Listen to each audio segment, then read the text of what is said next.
Honestly, they're hard to figure out, and I don't bother with them. Sky's Well, like, life is too complicated enough. Just give me my sheet, please. so Sky, funny thing, when I was Mm? messing with the character arc, you might have seen that Shion is in the middle of the ocean currently. Um, Uh-oh. because Yes, I she kind of accident, is there. yeah, because I accidentally tracked the character art when I was putting the, Yeah, yeah, let me go make a token for you right now. So yeah. we got a swimmer. So, Sky, Yeah, I saw you looking at the materia. The basic build of the elemental materia makes sense, right? Like, you see my point, my design yeah. philosophy and whatnot. Uh,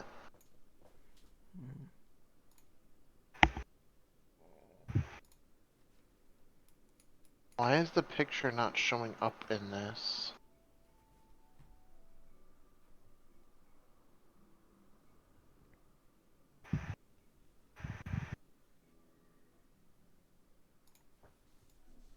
I keep on forgetting that motherfucker's Aaron. Oh, because he changed his name. Yeah, I keep on forgetting. Yeah. Wait, what? Dax Gunner, the guy in the FC. That's Aaron. Yeah, I completely forget. I keep on forgetting it's him because he changed his name and shit. And the other day he was like talking to me. I was like, Yeah, that's he not literally had to your. tell me. He's like, I'm Aaron, by the way. I'm like, oh, okay, good. Because I was like, holy shit, who is this person? He was just like having a conversation with me. I was just like, Mhm. who are you? Who the fuck is you? I'm glad you're nice and friendly and all, but like, Especially when like everybody name changes and stuff. Yeah. Okay, let's get Shion out from in the middle of the ocean. Let's find where I just put that token. There it is.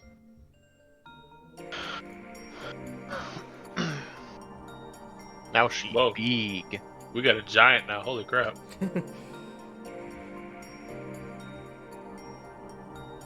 Okay. Uh, sheet.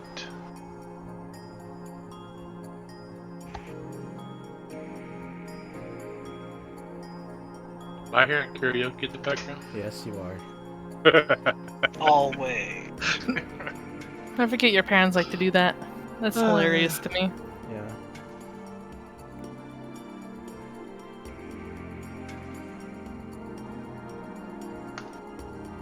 Like, this is the Asian version of your 70s parents going out to the skate rink to relive their Oh my teenage God. lives. This is literally Okay. that. Oh for my 70s. god, shut the fuck up.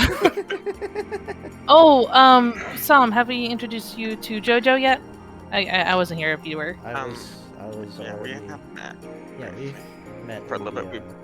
Yeah, Okay. the Star Wars game. Yeah. yeah. Right, I keep forgetting that. I'm like, right, by the way, don't you know some? And they're like, yeah.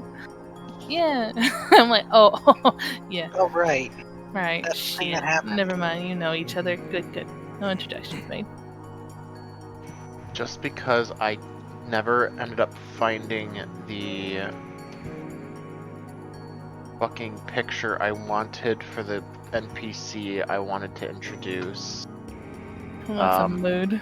I'm going to just use the actual picture and we'll figure it out later.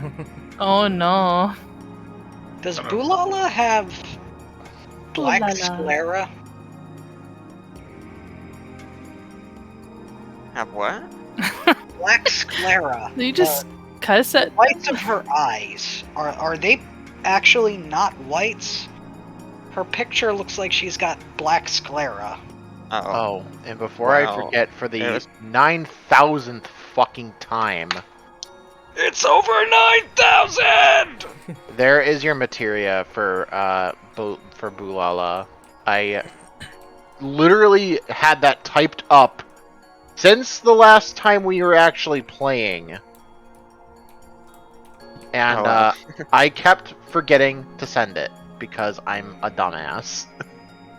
No worries. And that was just a picture I found, but her eyes are, like, unnaturally red.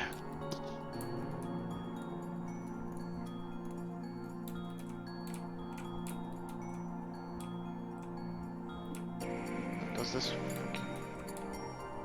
No, of course not, because some fucking joker thought it'd be funny to upload a WebP image. People who do WebPs are cringe. So you can save those as JPEGs, right? If you right-click Save As. I do. Well, I don't think Sky knew the point. Now, hold on. No, I did not know, actually. Learn something new every day. Yeah. I try to help like that when I can.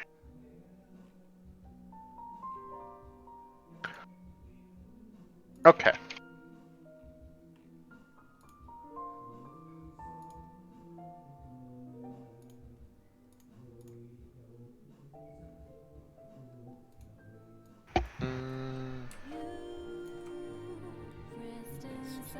Good. And...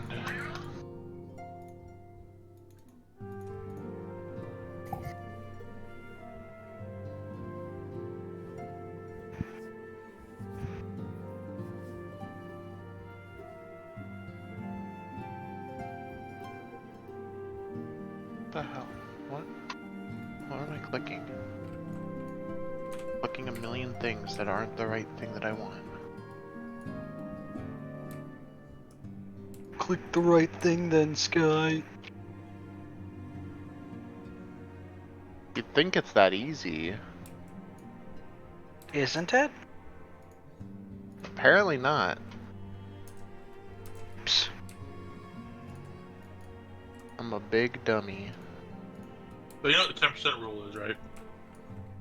What's the? You know what the 10% rule is, right? For what? You don't know what the 10% rule is? Mm-mm. You gotta be 10% smarter than what you're working with. Huh. Just saying. I never heard that, actually. Called the 10% rule.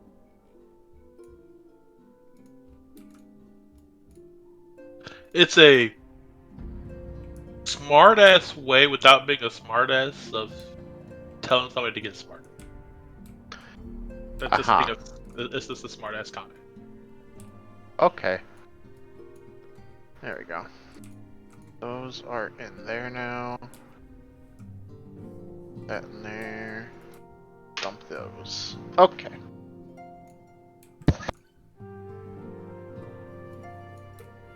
Alright, so...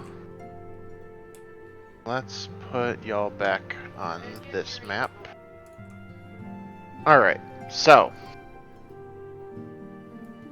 get music going too.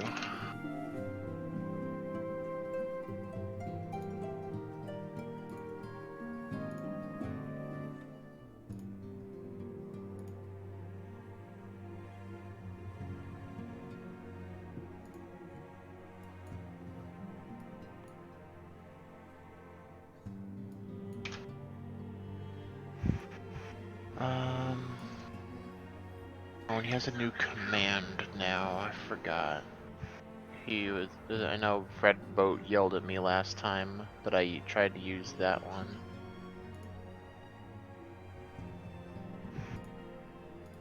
Yeah, it's slash command now. There we go. Alright. So, last time, you guys had gone over your little debriefing after you had just finished securing and rescuing the ice crystal from the Maltets. It was a hard-fought battle, and you guys made it safe. lead back to the Crystal Bear's hideout.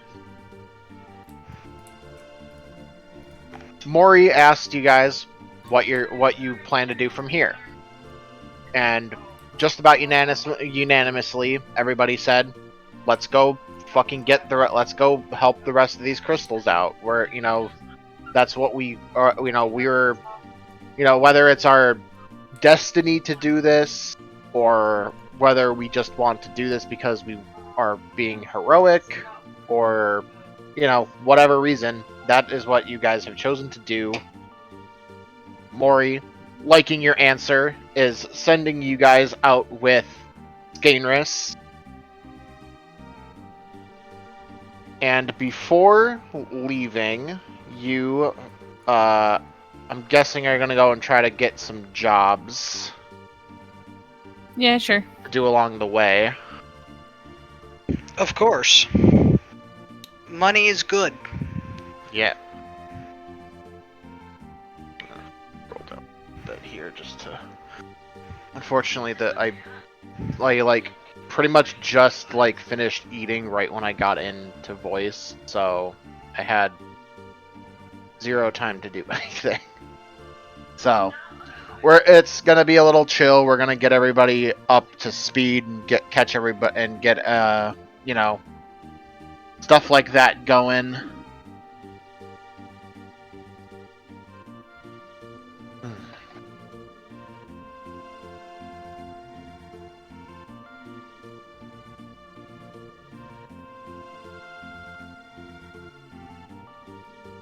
Where is... I need my notepad.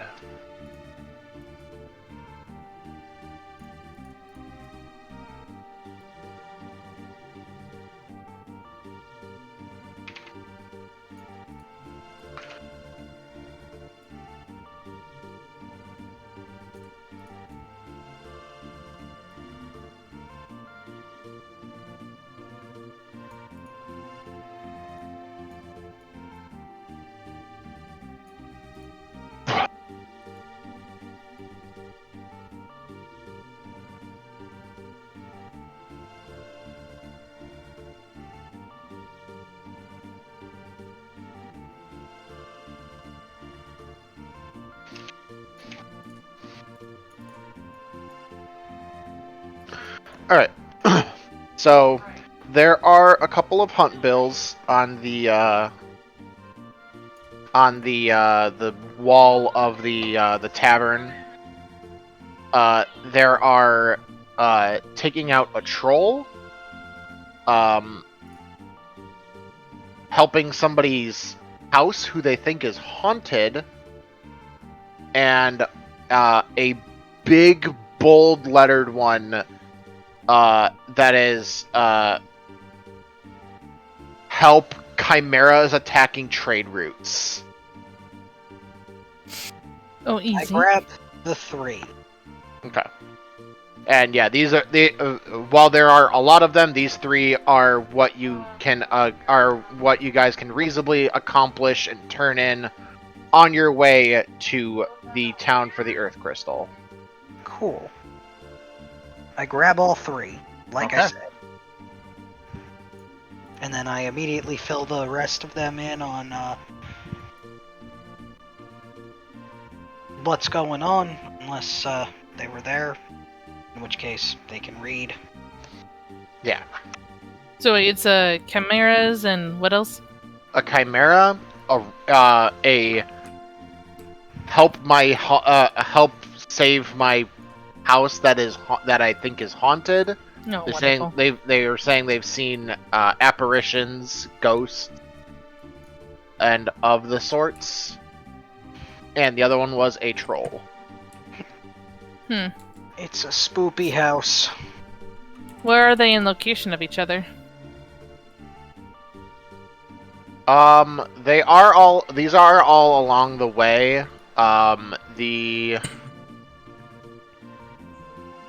The closest one that you guys can see that you think is going to be the easiest one to take care of right now is the Chimera. That definitely seems to be the one that is the most urgent according to this hunt bill.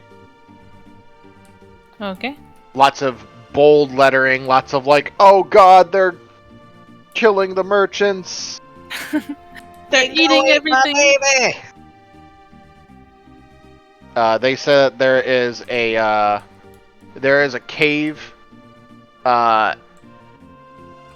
It'll probably be a couple of days out west from Quarry here. But that's the easiest one because it's along the trade routes. And then there's there is a troll. And the bell also says that there is a cave for the troll as well. But the first cave with a big monster in it is the Chimera. Ah, gotcha. Okay. And the haunted house is let me see. It's gonna pretty much be like right when you cross over to like right before you start crossing over to the desert. Okay. As you guys are turning to leave the tavern with the Adventurer Guild board, you see a suspicious man in the corner, and he seems to be waving you over. All right. He is not that fucking big. Go for it, Bloodroot. You talk to suspicious people all the time. She'll shit. go over to the corner then. No, Are you in need of an assassination? oh my god. Ooh, an assassin, I see. Well, I do perhaps have a job for an assassin, though I kind of would like to talk to all of your little friends over there. I don't like thick lancers, but I guess I can call everyone over. And she'll go back over to the group. He seems like a weirdo, but he wants to talk to us. Okay. She's going to squint and look over to the man in the court. Let me see real quick. He has a big... Oh my fucking god. Yeah, he's got a big grin on his face, and he's got the little circle sunglasses like Bo has in that While picture. he's indoors? Question mark? Yes. Ravvik's gonna slowly make his way to this guy watching him. Shandande is going to squint. I squint at you, sir. Ah, the heroes! Well, hello. Not perception, I wanted insight. Hold on. What's the energy? What's the vibes on this man? Despite how shady he looks, inviting, he looks like he wants to sell you something. With, not bad intentions, since that's a big role. Is I'll this give you what I that. think he's supposed to be acting like?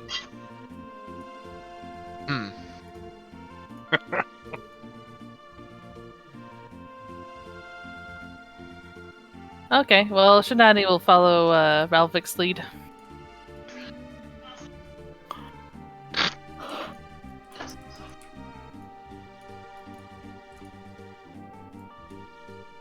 And you are who? Oh, you can just call me Manny. I fucking knew it. I don't think you do know, Raj. I kind of got a feeling you're trying to portray him as somebody from 14. No, I'm not actually. Okay, cool, because you're acting just like him right now.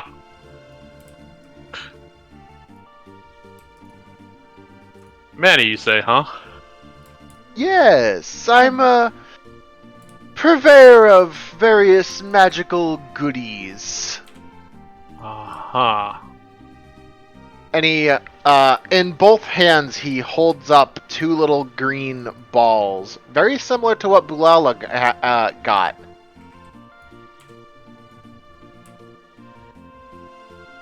I'm gonna What are glance these? at him. These, my dear girl, are materia. You just... And he takes out a little dagger. You just pop them in, attune to them, and he does it very fast. Almost like he's probably been attuned to this already. And all of a sudden, you can conjure the elements. And in his hand, he has a little sparking ball of electricity. Oh. And if you say, put this on your armors, and he slots one into his robes. How it works, who fucking knows? Oh god. And Where did he pop it in? He's kind of wearing like a Haori. Oh, he popped So- it into his clothes? Yeah. Oh, I thought he ate it. Oh no. Ugh. This that'd gives be a you. This gives tough you. one to follow.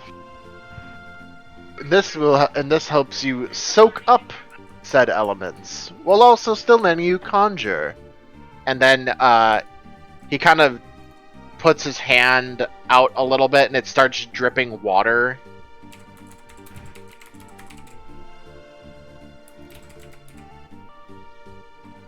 So, Interesting. are you interested?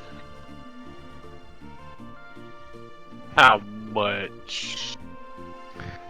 Why don't we step into my shop? Oh, you have a shop? Bro, Yes. kind of tilts his head to the side. He takes another materia out from his he takes a different materia out from his pocket, and he grips it in his hand, and then he uses his other one, and he conjures up a door. Huh. Step right in. Sus. Ah, fuck. Hold on. Give me 1 second. I gotta take a call. And what's funny is I just got done watching the show on Netflix called Lock and Key. Oh god. Oh, I've seen the first season. That was a good show. I've watched all the new the last season that just ended. Oh. It- How many seasons are there now? 3, 4. 3? Oh. I haven't had Netflix for a while. Yeah, the last season that they put on Netflix is the quote unquote supposed series finale, but the way they ended it kind of like makes you raise an eyebrow.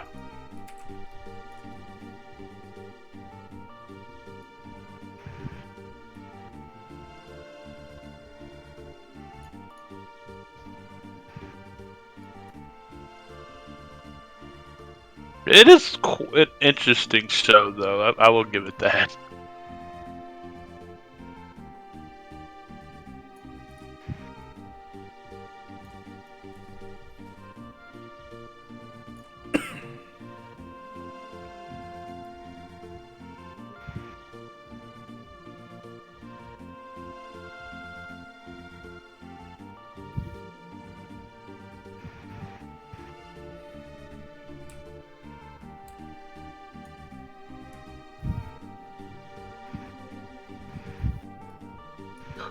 These rare materials from the freaking granary's killing me. Are you not getting a lot of them, or? Not really. Yeah, I know. It's How like, upgraded is your granary right hang on. One of my granaries is level 3. now? My other granary, I need. No, I have 5 spruce logs, but I think I have something in queue being built that's using spruce logs, so I don't think I can use those. Yeah. Oh, actually, I can. Hold on. Hold up. It's only taking 3. Yeah, I could actually upgrade my granary to my other granary to level 3. Yeah, because if you have both granaries at 3, then they should bring back out an average of about like 6 or 7 per round. Oh, shit. So... Yeah, I'm out gathering 10 cent at the moment because I somehow ran out.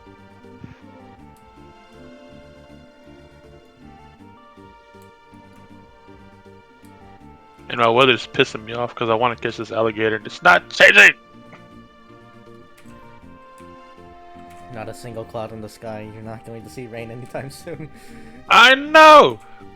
It's like... And I don't need rain, I need showers. Which is even worse. Yeah, exactly.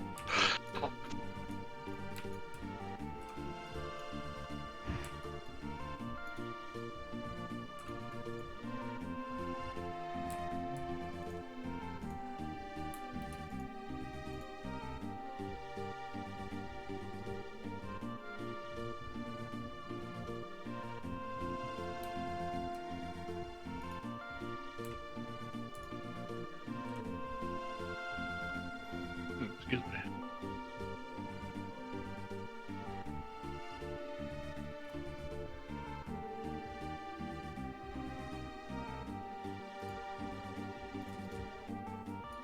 And I'm working my mammoths as hard as I can at the workshop.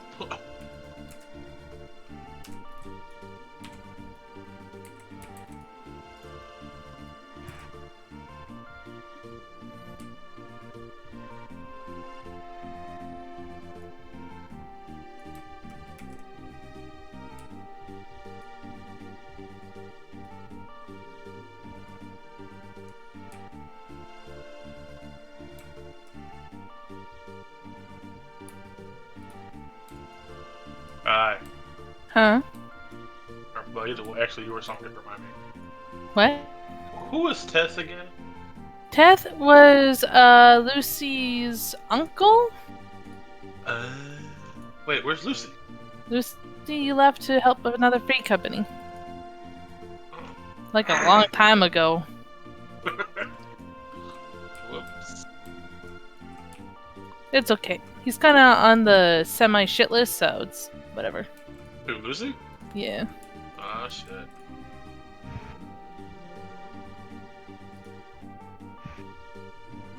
So I was talking to Aaron. He was the dude that I met. He used to be like, we used to be besties back in the RuneScape days. And I was like, let me just take a look and see where I last left off, because I was able to unlock my account last year, and it's been locked up for about 3 years because my dad didn't recognize, because I had paid my dad at the time because I was playing it since I was like middle school, so I didn't have any bank account, so I used my birthday money to pay my dad, and he'd pay for a whole year. Well, when they moved over from the old pay thing to JetX, my dad didn't recognize it and took back 3 months worth of membership. So RuneScape was shit. like, yo, bitch, you owe us some money, so you gotta pay Oh, about no shit. like $40-$60 worth of rune coins to get your shit back. I'm like, bitch, at least it'll be safe locked up. So I didn't touch it. I'm like, you know what, I got money now, let's break the seal and see. So I got on last year, and I had a grand old time. Didn't know where the fuck I left off. I was like, where the fuck am I? What? Anyway, and so I stopped playing, and I kind of forgot about it. And then, so back to the point, Aaron was like, yeah, this and that. I'm like, let me check it out. Apparently, my actual account got permabanned because of macro spamming. I was like, and this was a month after, and of course I didn't get any notification that I was banned, right? This was a month after I initially played last year. So I was like, son of a bitch, and I gotta figure out how to prove that it wasn't me.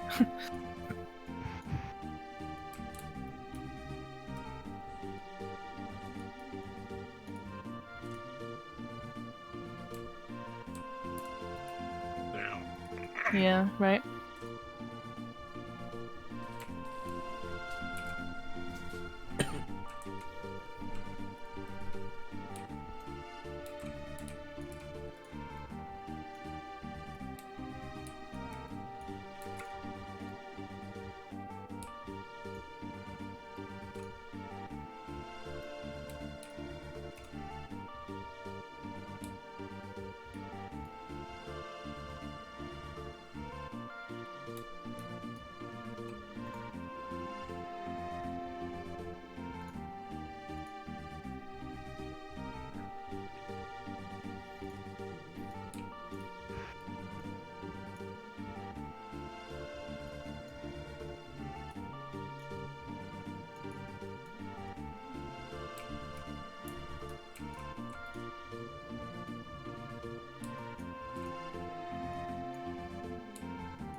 I just caught the name of what this plant was. Jesus.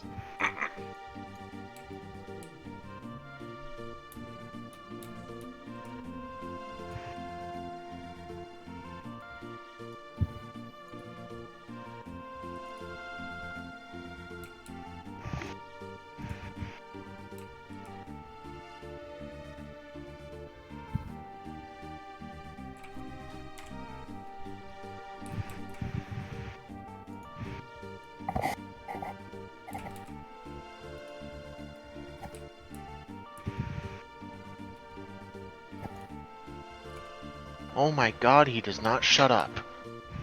Who? My dad. He had to call and, of course, complain about my sister being a fucking giant bitch to him. I'm like, wow, imagine her being a giant bitch to the family. Never saw that coming. Alright. So, he opens up his little a little dimension pocket, and going in is this place looks a lot fucking bigger on the inside than you would ever think to, you know, ever conceive of where this guy would be. And he you know, flips open the little shelf there, and then he goes behind the counter, and you see this little Spriggan guy back there, and he kind of just gives it a little head pat. He's like, "Welcome to Manny's Magic Emporium." Uh-huh. So far, all I have available are some. And he puts out a box of six of those green materias.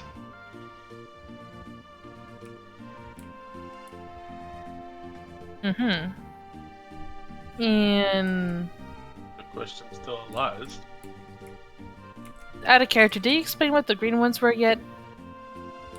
He said that so I guess you can ask him in character. Okay, I didn't want you Yeah. to repeat and be. Yeah, be he "Bitch, did I like already-" he did like demonstrations of what those did, but like, you know, obviously there's different colors because Bulala has a red one.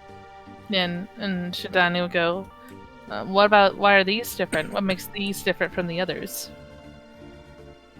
Well, materia comes in all shapes, comes in all different colors. There's these green ones, which are basic spells. There are purple ones that help with some sort of support ability. There are blue ones that augment the powers of mostly the green ones.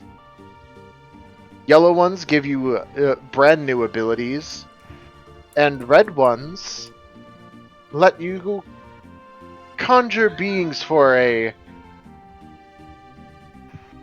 let you call beings for assistance.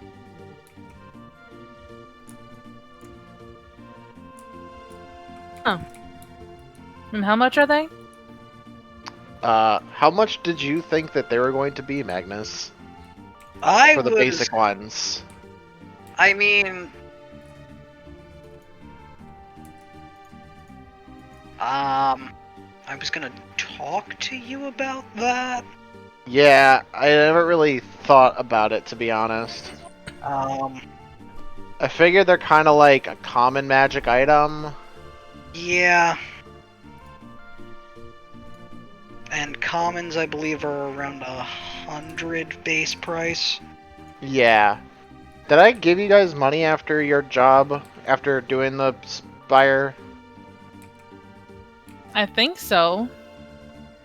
Yeah, and I'm pretty sure I already went and spent it. Or most of it. After you did all your, I know you guys did preparations for the fight, and then the fight happened. Did I give you money after the fight? I don't think so. No.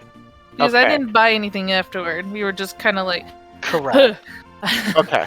I'm gonna Shinadi was kind of say pissy that after the fight. Mori gave. I'm gonna say that Mori, since you guys are gonna be going with her anyways, like like helping her out with everything, she's gonna give you guys 300 gold Bet. each. Cool. But yeah, as he's kind of showing them off, he puts out. He puts out he puts out 4 of them on the table, and he's like, I can tell some of you. I can tell what some of you would like, though. I do need one moment. Excuse me. I will also say, Sky, he would have, for the resistance, he would have to have a blue materia slotted in, the elemental. Oh, okay. And for the weapon, he would have to have the elemental as well. Oh, I mean, he just slotted it in his weapon to use the actual. Oh, okay. Yeah, to I use mean the actual if he casting. wants- Yeah, I mean if he wants the damage on the weapon. Yeah. Okay. But yeah, so he's going to walk in the back room, and he is going to go over here. And then we are going to switch over to where to what Sam was doing. So, you have just arrived in the. I never really put a name to the continent here. To current continent name here, and Patent pending. Aldenard. That's already a thing in 14, hon.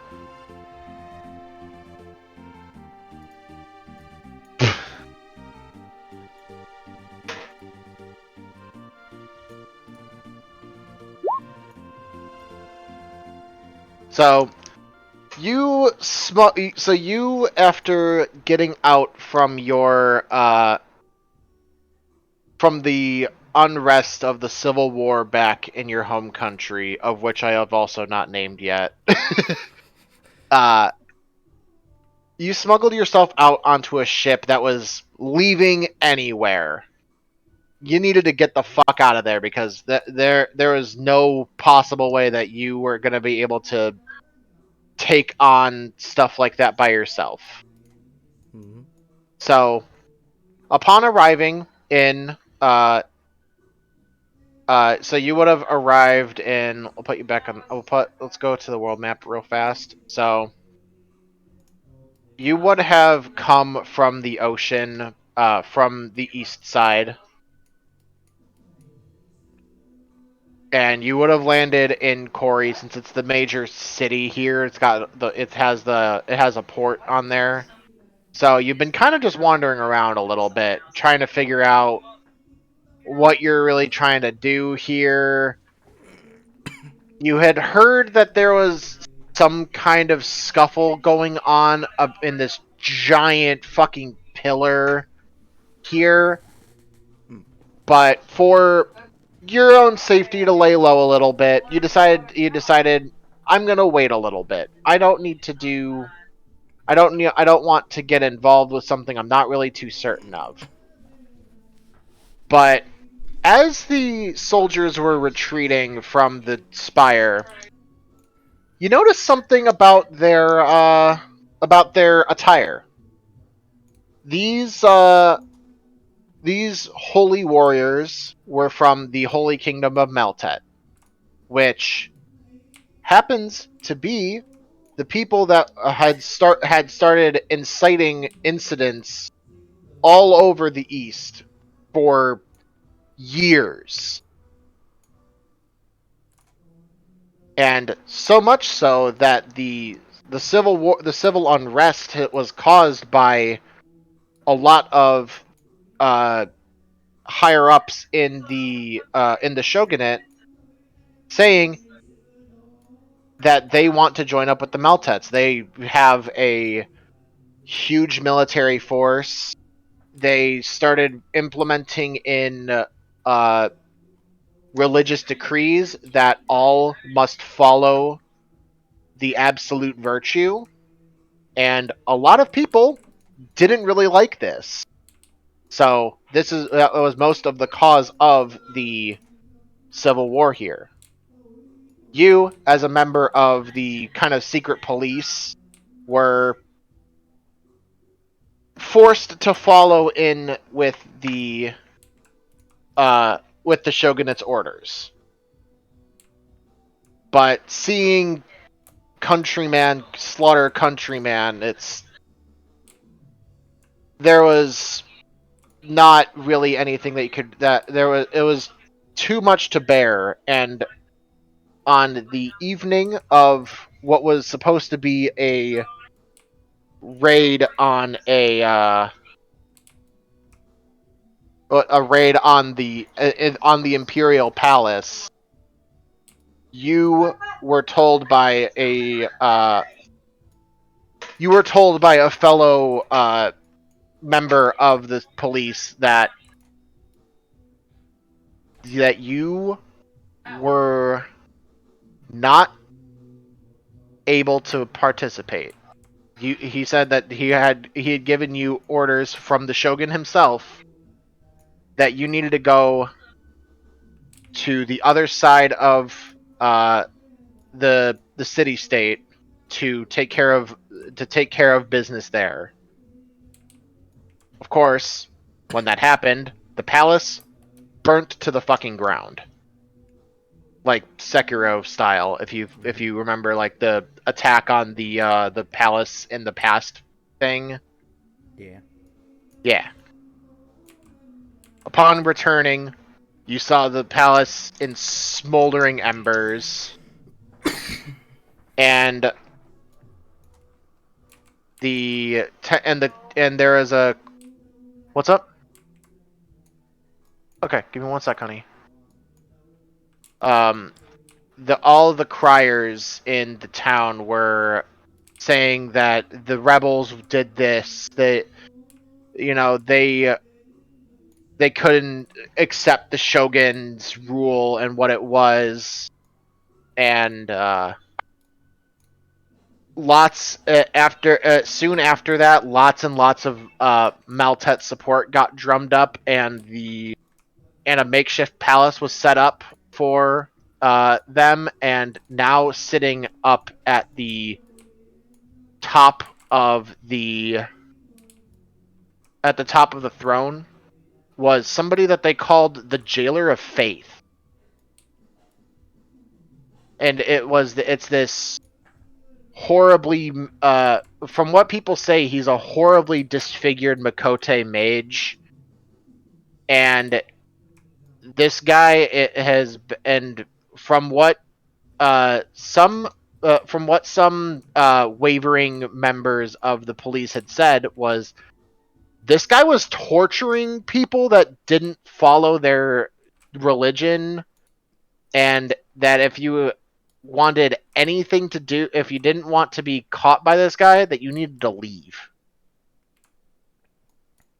Because he was going to find anybody who wanted to stop their ascent.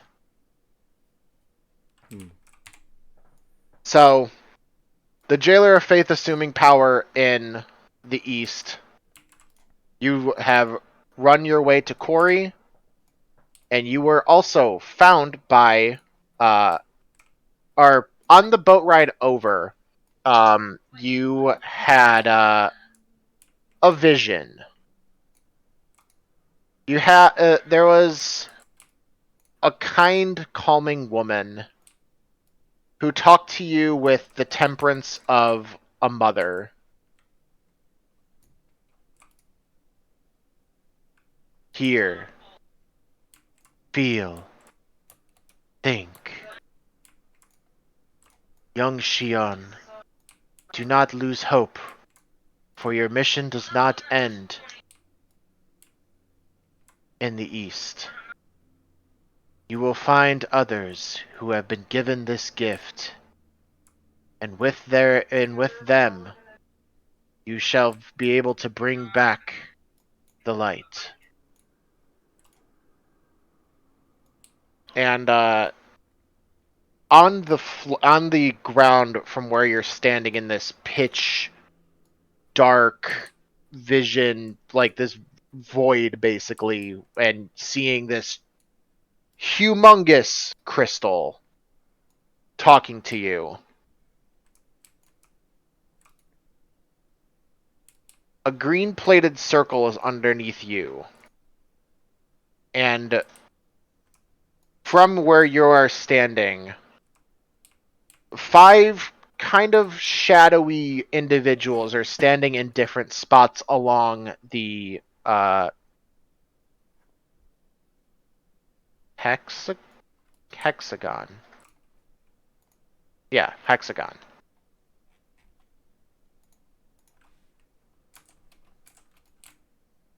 So, upon arriving in Corey, you tried to lay low a little bit, but seeing that the Maltets were indeed here doing something else here, gave you a call to action, which led you to also have a conversation with this Manny.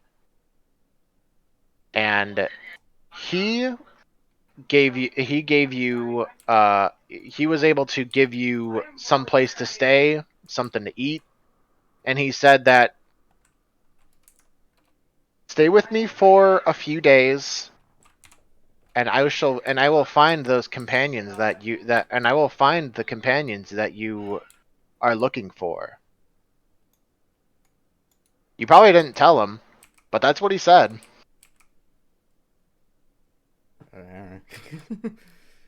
Squinty eyes. And now we flash back to the present. And what has Shion been doing in the Magic Emporium? Playing flute, practicing. Okay. And you hear a little knock on the door before he enters. Shion, dear, I believe I found the adventurers that you are seeking. And you see just his trademark big shit-eating grin. And I will be right back. I gotta help Chris with something. Why lock you up in the storage room?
Hmm. Hmm? And I'm thinking. Okay.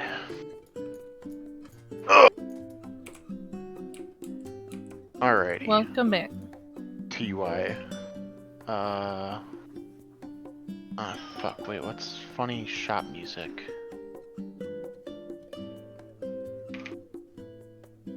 Beetle shop theme.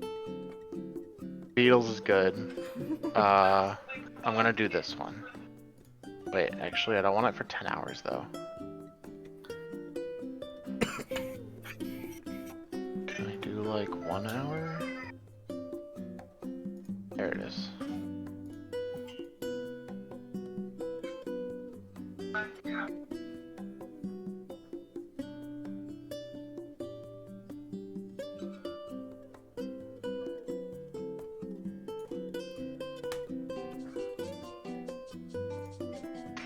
There we go.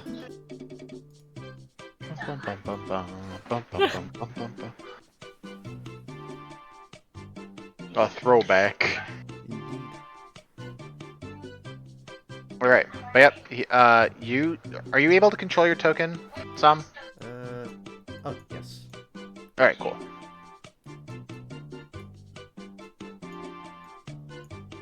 Alright, yeah, Manny walks back to the counter and opens up the little thing for you to get back, to get to the other side.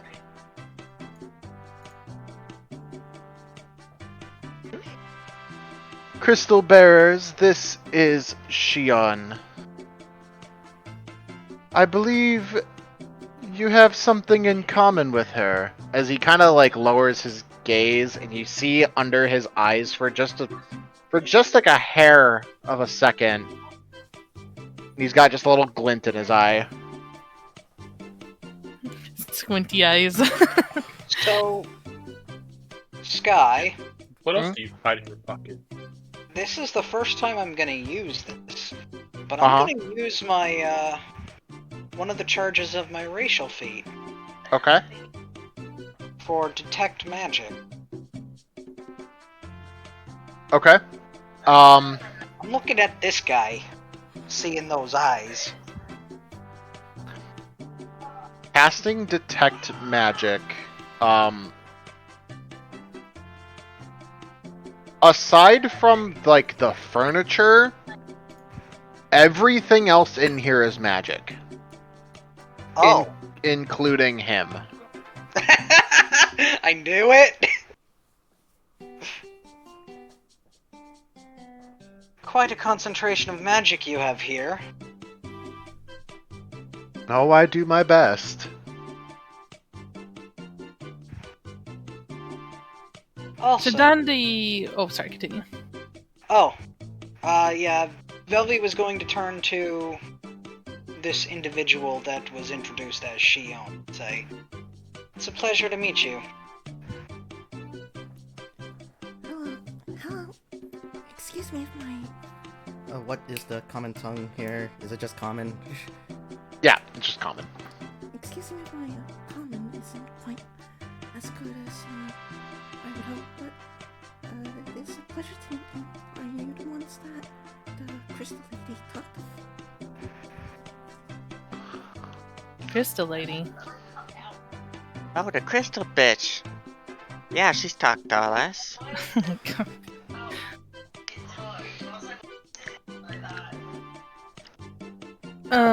Real quick, could Sam describe what his character looks like, so we have a better picture of what we're looking at.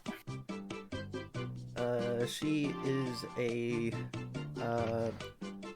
small female around this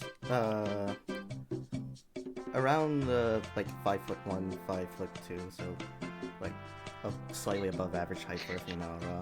Yeah, how dare you? Taller than my character. With a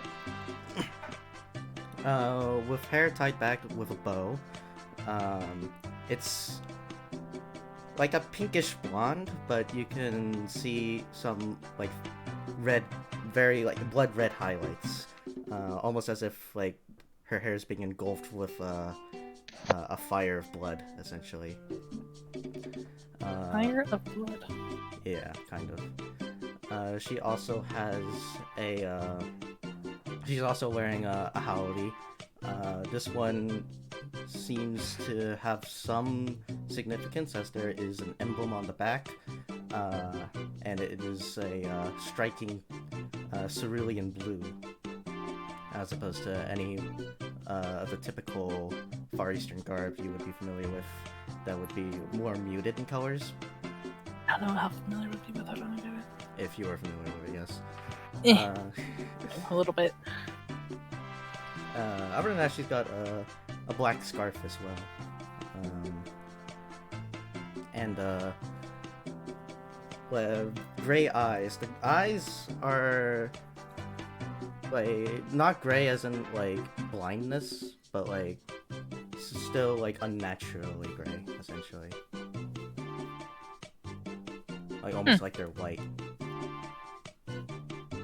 But you can still make out the pupils, so you can tell that she's not blind, really. Yeah, you just got some Silver eyes, essentially, yeah. silvery eyes, yes. Alright. The also Rain Aura that asked about Orin, whatever you call it. That asked about the crystal lady. She's 4'11", but she acts, she holds herself in a proud, somewhat proud stance that, or posture that, makes her feel like she's a bit bigger than what she probably is. But and The at first glance, look of superiority. yes, exactly. She has dark brown hair, but with like light chestnut highlights. Headband, almost light green colored eyes, and light tan skin. And her garb is more mage-like. And while you do see, I don't know if there's like white mages or mages of that caliber conjures in where she's from, but there's also like she's got a lot going on. She has her cane, her white mage cane, for better description, and then she also has these strange metal what do you call it? Little constructs that are on her back that kind of just attach her back, and probably a bit bigger than she is, or torso wise. And she has her arms crossed, and she had kind of with a squint. She's kind of like giving you a look up and down, like what the heck is this? But she says in kind of a cool voice, she'll go, "You said crystal lady. Could you explain a little more?" On my way to this country, I had a vision of a crystal, a giant crystal speaking to me, and saying that I would meet other adventurers that would help me free my homeland. Oh boy. For your homeland, that's quite the endeavor. But we are also familiar with this crystal lady. If anything, we've all been chosen by her to... And she kind of thinks about it. I guess... bring, in my understanding, to bring some kind of balance back to a world that's becoming chaotic. And she looks at the others like, no. That is what it seems like, yes. The Vieira who is speaking now, you see, she's 5'6" if you count the ears. Abnormally short for a Vieira, actually. And wearing, well, a facsimile of the level 90 gunbreaker garb, because goddamn if I don't love that outfit on a gunbreaker. And has a greatsword on her back. I'm sorry, how rude of me. I'm Vel. And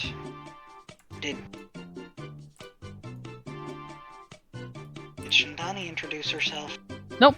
Okay, well then Velvy will do her low wisdom thing and say, and this is Shindani, Ralvek, Bulala, and... Oh. This whole for...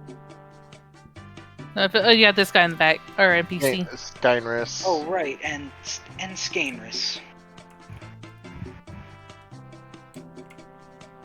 Ravik kind of gives a bow and just nod. Shion gives Eastern style to everybody.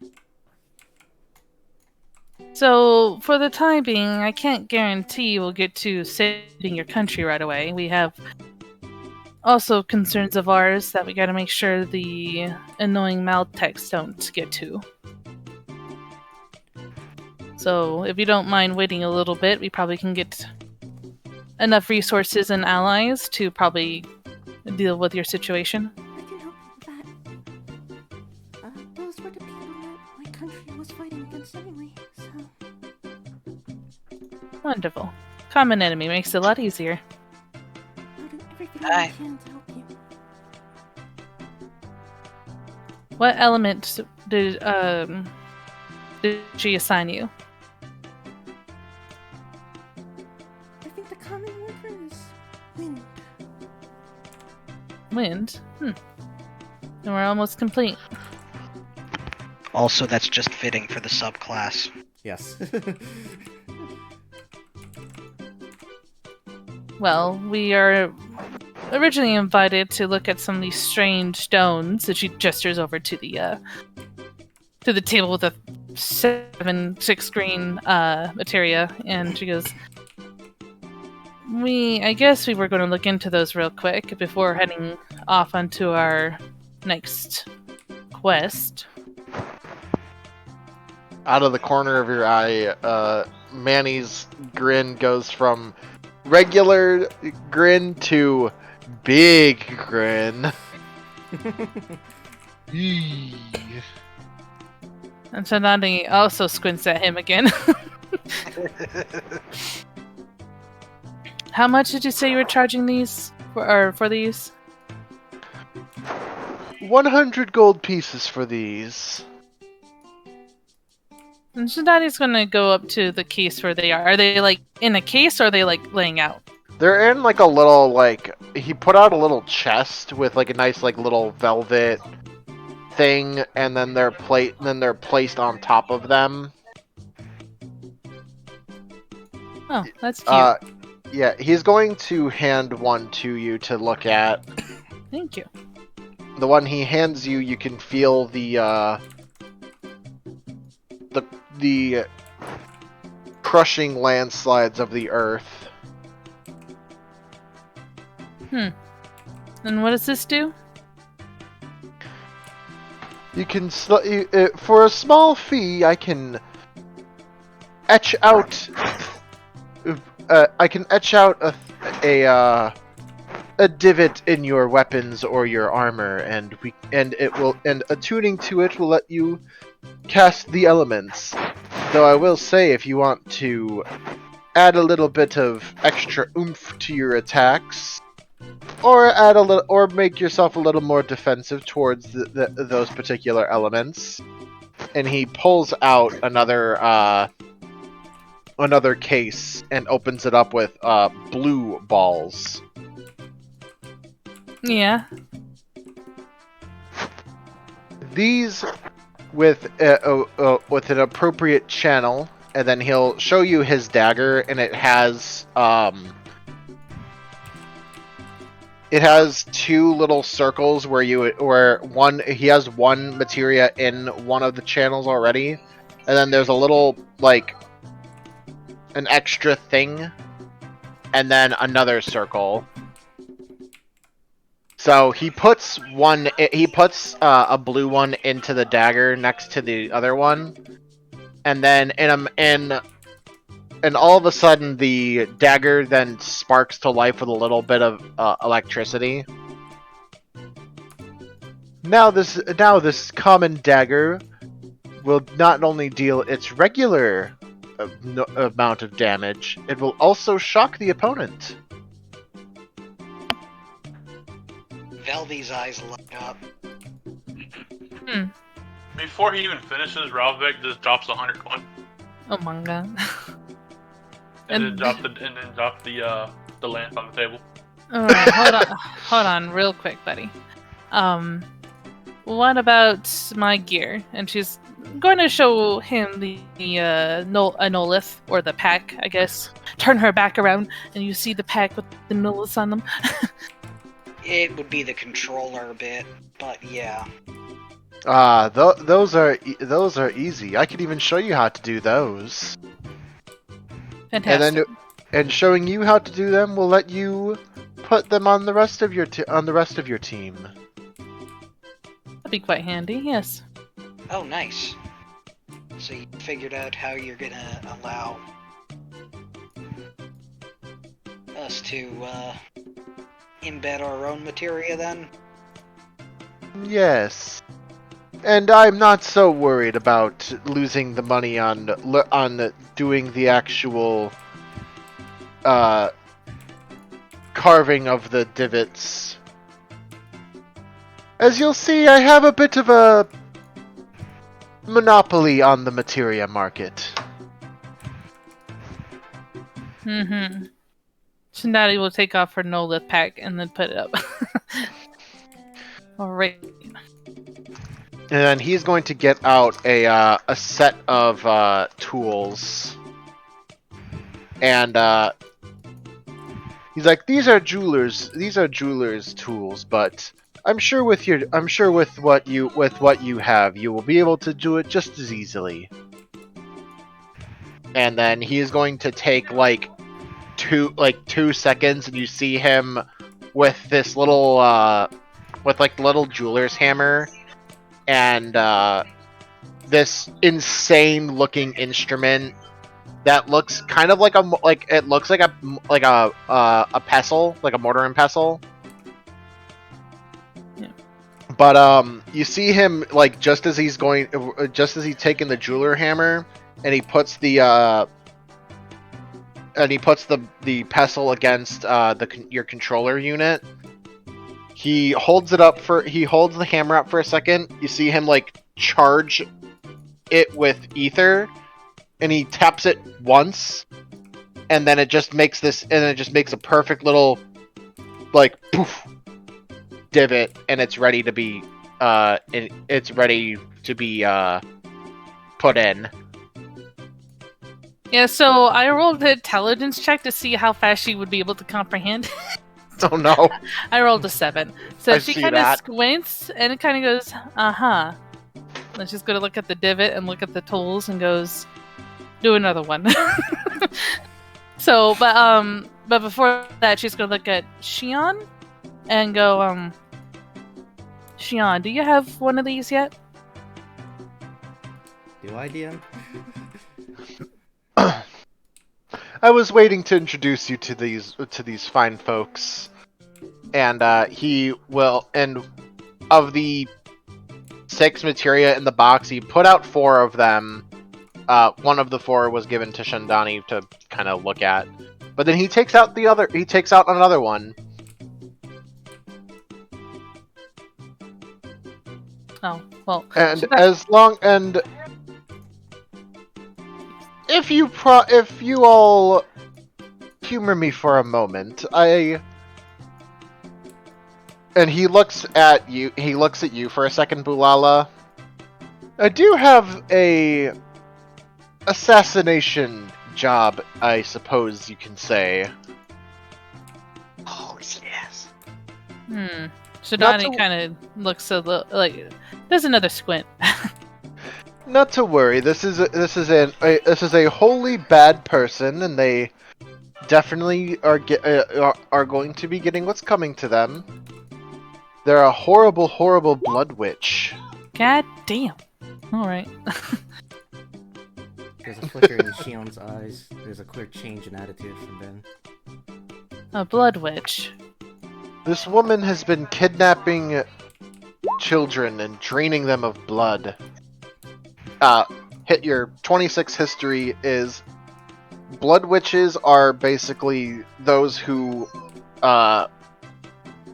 they practice perverted versions of the common etheric practices, usually practiced by those of thaumaturgy and black magic. But twisting it with superstition and a little bit of like geomancy-esque magic, and then lots and lots of blood. They're able to use black magic to curse people. Oh, hell nah. Shindani's like, I see. Yeah, this blood witch has been kidnapping children and draining them of their ether and blood, and oh, it's a mess. How long has it been going on? Not long. It started just before you all got into town. But obviously, you all had a slightly more important mission ahead of you. Not to say that the children's lives were of a less importance, but it wasn't that bad, and I was trying to stop it myself, but I unfortunately cannot stay in this place for very long. And he gestures to the door. Staying in your realm harms me. So as much as I would have loved to stay and take care of this witch myself, I unfortunately won't have the time to. Shindani's like, the fuck? And she goes, it harms you. Are you not of our world, then? Perhaps I've said too much about that for now. Let's just say I'm a helpful friend from beyond the stars. Do you come to this world often? Oh yes. This world is currently on my watch list. What do you mean by watch list? Lots and lots of things are going to be happening soon, and I don't want to miss any of it. And if I can help it, I want to help save this place. Lola will hand him a stack of her cards and ask him to pass them out as he Oh my fucking goes around the God. world. Oh, I certainly will. Thank you.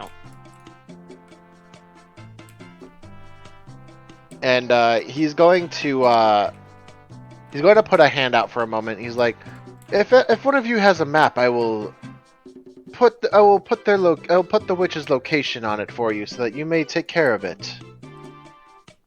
Yes, sooner the better. Yeah, sooner the better. Yes, one moment. As he is going to take it for a moment, and then in what's essentially like red crayon,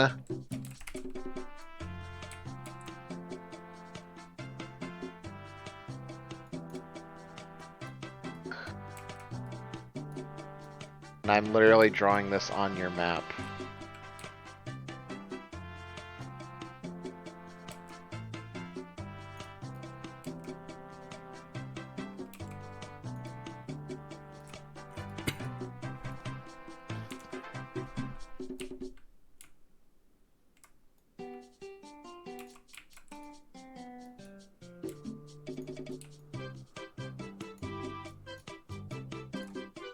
And then just so you all see it.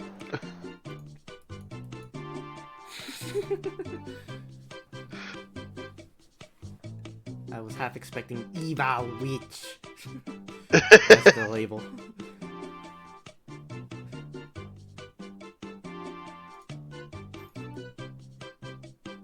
But yeah, she's somewhere near the northern edge of the forest. Where is she getting the children? Neighboring towns. She's gone as far as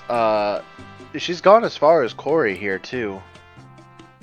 Is there specific types of children she's trying to harvest? I don't believe so. But I'm sure by the time you all take care of her and... Well, you won't have to look very hard for me after doing so. And I'm sure by the time you all take care of that, I'll have some new fun materia for you all to peruse and purchase. Fair enough. What would be our reward then? Well, how about this? I will put the divots in your weapons now, so you all may enchant your weapons with the materia that you wish, if you wish to buy. And from there, and on completion of it, I'll give you some store credit. I have lots and lots of magical bits and doodads, and of course materia as well, that you're more than welcome to use that on. If you prefer something a little more physical, I can of course give you gold pieces as well. But store credit will go a little bit further with it if you choose to go that route. And I'm sure we'll be seeing a lot of each other. Mm-hmm. So how much for the combination of a lightning materia and that blue materia that you seem to imply makes the weapon more interesting? For you all, as first-time customers, I will give a little bit of a discount. Normally these would be 100 apiece, but I'll give them to you for 75 apiece. So 150 for the combination. And I'll plop them into your weapon right away. Oh shit. I just realized I'm broke. It's okay, pet. No, Shindani. So out of character, you're saying that we can get the blue ones too, Yes. right now. Yes. And the blue ones do what again? So there are a couple of different ones. I bet Where the I'm blue tempted ones. to just post the whole document, and then if any of you ask why there's a bunch of empty spots, he's just gonna kind of shrug. Out of character, that's the DM, and I have not finished all of them. No, it's more of you gotta level up to get access to them. Yes, the NPC has meta knowledge. We'll go I with mean, that one. That's the kind of vibes I'm getting from this dude. So I mean, you're not wrong. Absolutely should be, because that's what he's supposed to be. yes. Alright, I'm gonna post this in the pre-approved homebrew for what is there at the moment, because I think at the very least we have the the 6 elements and all of the blue. and all of the blue ones. Where are the blue ones? The blue ones are they're near the bottom. Yeah, they're on page 9. Yeah. Okay, and they're elemental one. Correct. Yeah. Elemental 1 is the one that you'd be able to buy now. I really highly doubt that. Yeah, no, he's asking for higher level ones. He's gonna be cheeky and say you have to be a higher level to get those. And they're like, what? And the green ones, I don't see. Green ones are all at the top. Uh, So it says green materia, and then it's followed directly by the boxes here. okay, so which ones are the ones we buy? He is shoehorning you and giving you all the element of which one you have. Yeah. So Okay, so I have for earth Donnie, materia. fire for Ralvik, ice for Bulala, lightning for Velvy, and he is going to still take your weapon and affix it up with the wind materia. And if you do, you want the elemental one too, Sam? Yeah, sure. Okay. He will take your. I'm guessing you have like a katana. Yeah. He will take it and put the weapon and put the stuff in there as well, and then resheath it and think of it as a gift for, or even a down payment for a. I know that you'll find a way to pay back at some point. I appreciate this. But of course, my dear. Yeah, Velvy will give him a bag of 150 gold then. All right. Why is this materia stronger than stone? No. Because the stone on the the basic stone on the materia is basically it replaces an attack. We can. Yeah, it's not like, the materia stuff isn't technically a cantrip. Like you can use this 2d6 earth damage as much as you want, but it's not going to scale up like a cantrip does. Correct. Oh. Yeah, like your cantrip will eventually be stronger. It's technically a spell of 0.5 level. Is the thought. It's not quite a cantrip, but it's also not a proper spell.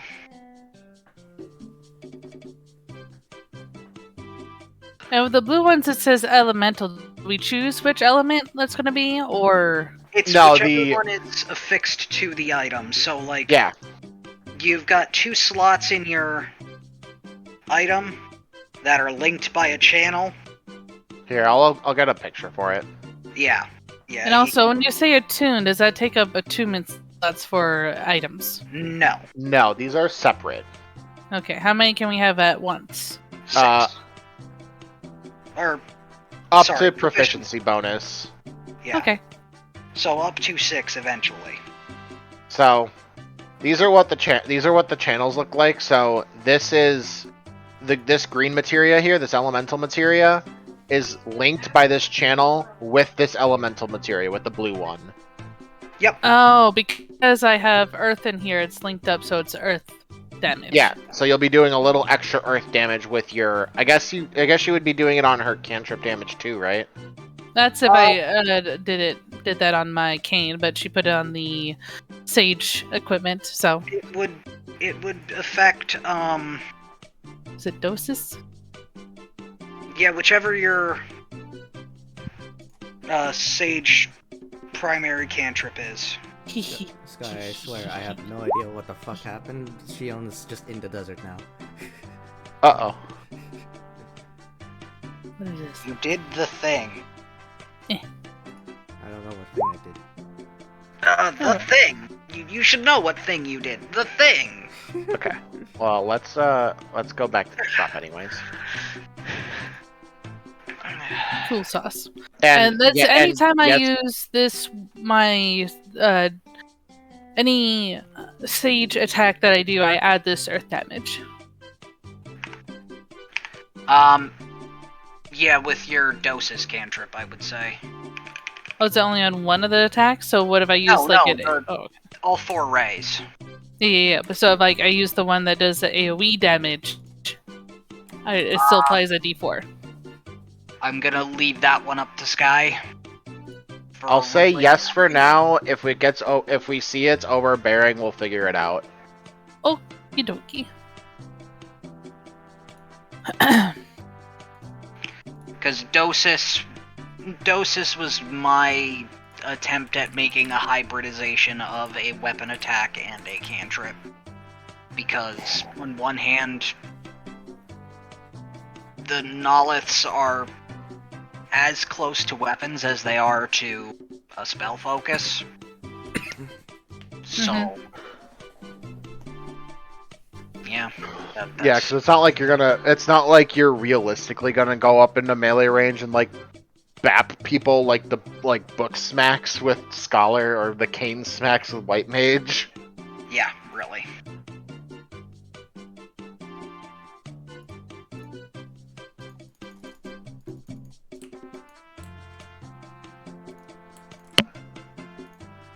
Okay. All right. But yeah, if so, Shinadi's gonna look over and be like, "Wait, so you traveled all this way with no money?" Shion just kind of scratches the back of her head and tilts her head with a little bit of a grin and sticks her tongue out. That's not going to do us very good. And then she's going to reach in and give you 200.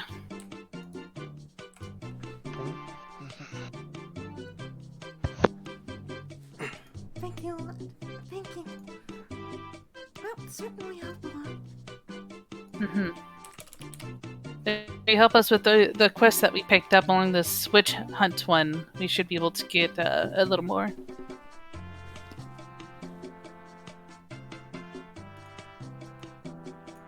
Anyway, thank you again for this unique experience. We will definitely give this new ability a try.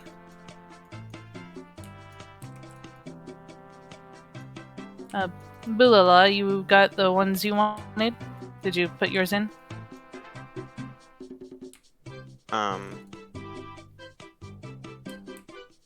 Put in the what? The materia? Did you want Oh. them at all? No, she doesn't really want any. Okay. She's like, no.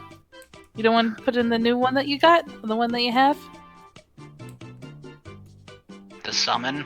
Oh, wait, that's a summon. Never mind. Never mind.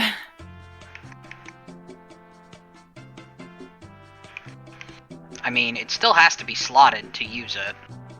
Yeah. The sacred dagger that can summon things. Oh, I have to slot my thing Yeah. Yeah. on. Okay, I'll do that then. Yeah. He did say he would make slots for you. For everybody. But we still have to pay 150 if we want one. Or two. How much is it for the blue and the green? 150 total. Okay. He's giving y'all a discount. It's 150 Thanks! for the red as well. No, you already have your red one. Oh, Yeah. to buy them, I see. Okay. Yeah, to buy the green ones or the blue ones. I'm gonna use basically all of what Shinani gave me to pay back here.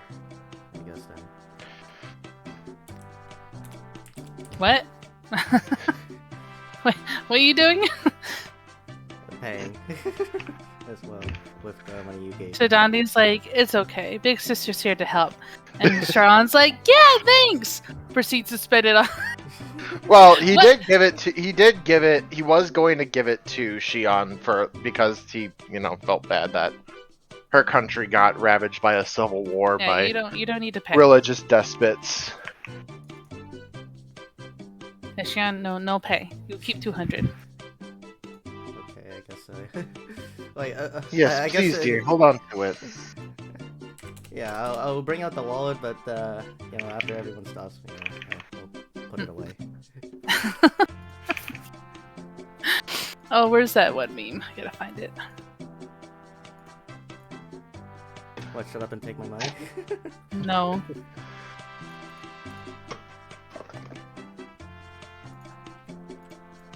Alright.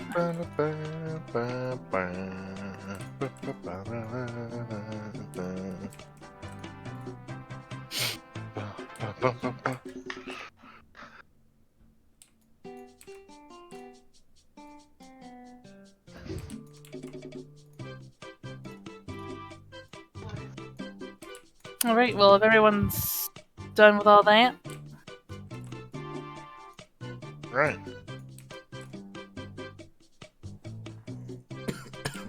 Shinani will thank him again, and we'll turn around to get going on this mission. All right. And he will wave you all off. He's like, "See you again soon, everybody." Yeah, before Shion leaves the door, she turns back and gives another Eastern bow towards him. And says, Thank you for your hospitality. Of course. Be careful, everyone.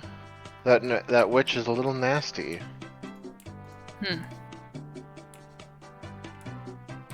And hopefully won't get one-rounded like the fucking hag I had.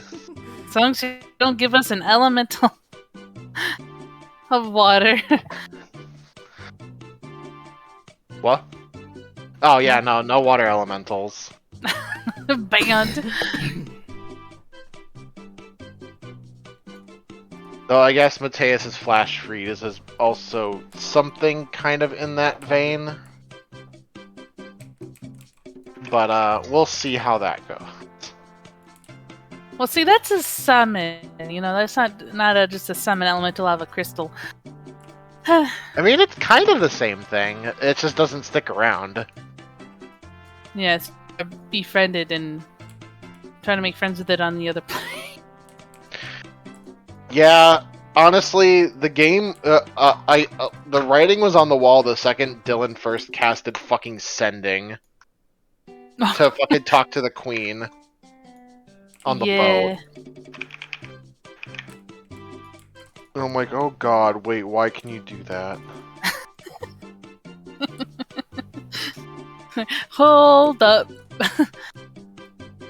Lessons were learned. Yeah, the spell Sending is banned in my games now. No, because I mean, it wasn't really Sending that was the problem. It's just like that they were able to get so much information for fucking stupid crap.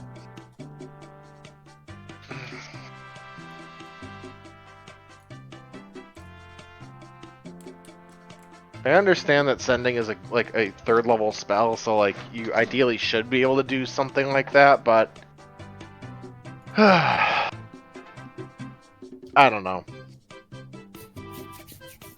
Something about that is goofy, and then, but yeah, then just obviously then it spiraled out of control, and her befriending all the fucking elementals and shit, and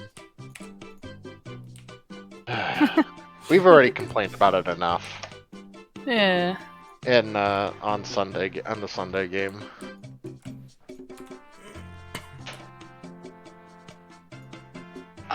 So Sky, Yeah. before we go on to any sort of encounter, mana per green materia. We should finalize the value of that. Yes. What were you thinking it was gonna be? 10 per attuned green materia. That stores on a long rest.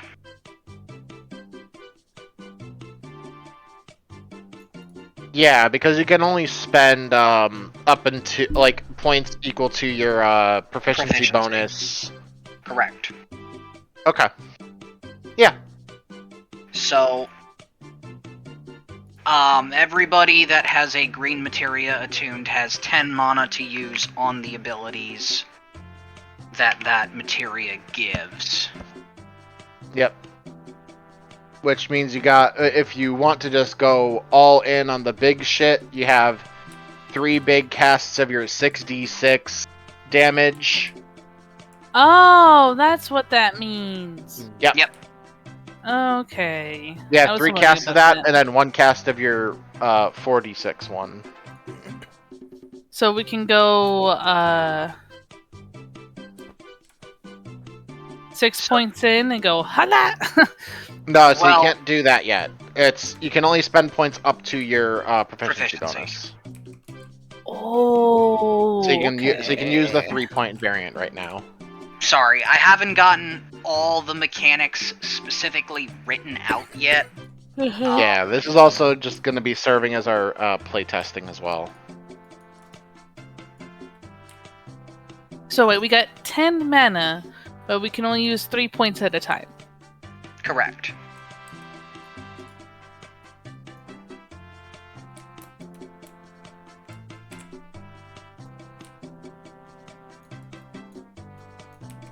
I think I might hear gear cogs.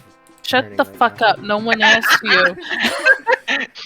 Damn, darling, you came back at him hard. Because he had no reason to say it that way, because it's totally not what I'm going through right now. I'm like, okay, how am I going to remember this? I thought I smelled something. I thought I smelled something burning, but Yeah, you know. that got answered. You know, Raj, again, if she slaps you, I'm just gonna get the popcorn and watch. Make sure you get enough because I'm gonna want popcorn too. Just saying. Oh no. If I share with anybody, it's gonna be with her. I'll just pop my own bag. Fair enough. I'm gonna stab a hole in the bottom of your bag so it slowly drops the kernels while you're eating. I mean,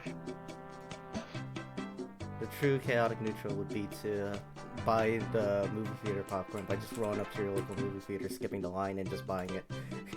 Fuck that! Spending fucking $15 for a thing of popcorn, yeah, kiss my ass.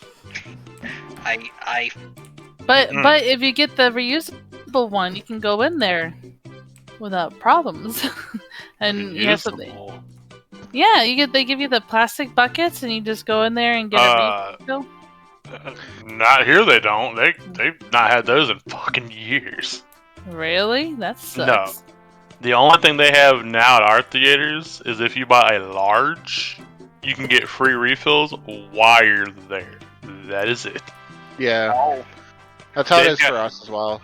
Yeah, they've gotten rid of those plastic things like God ever ago.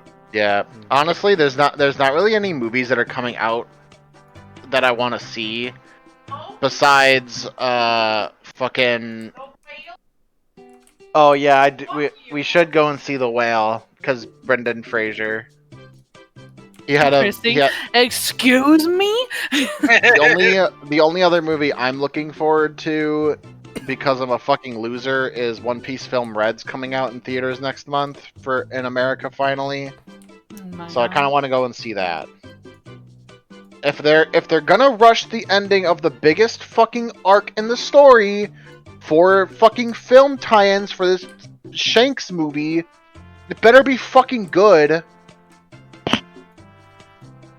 Tell us how you really feel. It's just annoying, man. We're on pace to have this be like the best arc in the story so far. It's still really good, but there definitely was just like the ending definitely got fumbled a lot. Oof. Just not enough stuff was really accomplished at the end of the arc for it to be satisfying. There's lots of really good stuff, just not the stuff we really wanted, like satisfying answers of stuff. Anyway. Yeah. anyway, a hag. He does. You do hear Manny on your guys' way out, and you do hear him say, "Wave goodbye, Milligan," and then you see the Spriggan also wave goodbye. Oh my God. They're like the fuggliest things in the world. Oh, they're cute little guys. They're cute until they smile. Then it kind of creeps me out, honestly. Well, that's the Oh. best part of them is their smile. Yeah, sure, okay. The sharp little teeth and everything, man. Come on. Like a psychopath. And his name is Mulligan, huh? Milligan. Milligan. Like, get it right. Sounded like he said Mulligan.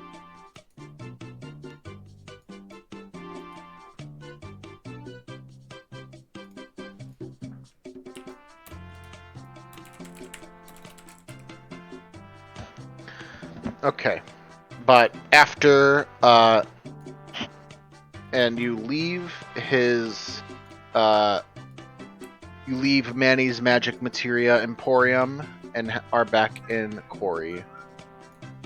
And you can bring your token out here as well, Sam.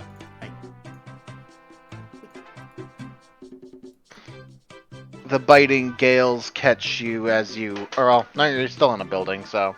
But it's still kind Yeah. of chilly compared to the nice, probably comfortable atmosphere of a magic demiplane. But Yep. you know, is Sharon right? That's how you say that. Is she Gainress? Or Shion. Oh. Shion? Is she like wearing cold weather like decency gear or?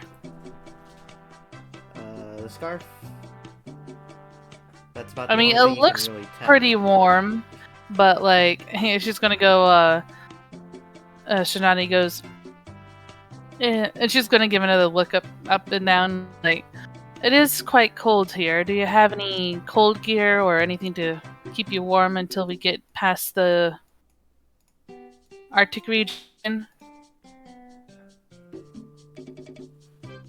Not particularly.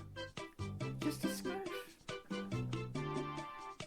She's gonna gently reach over and fill like the shirt, your overcoat, and if it's really thin, she just tisks and goes, "All right. Well, before we travel anywhere, we need to gear you up."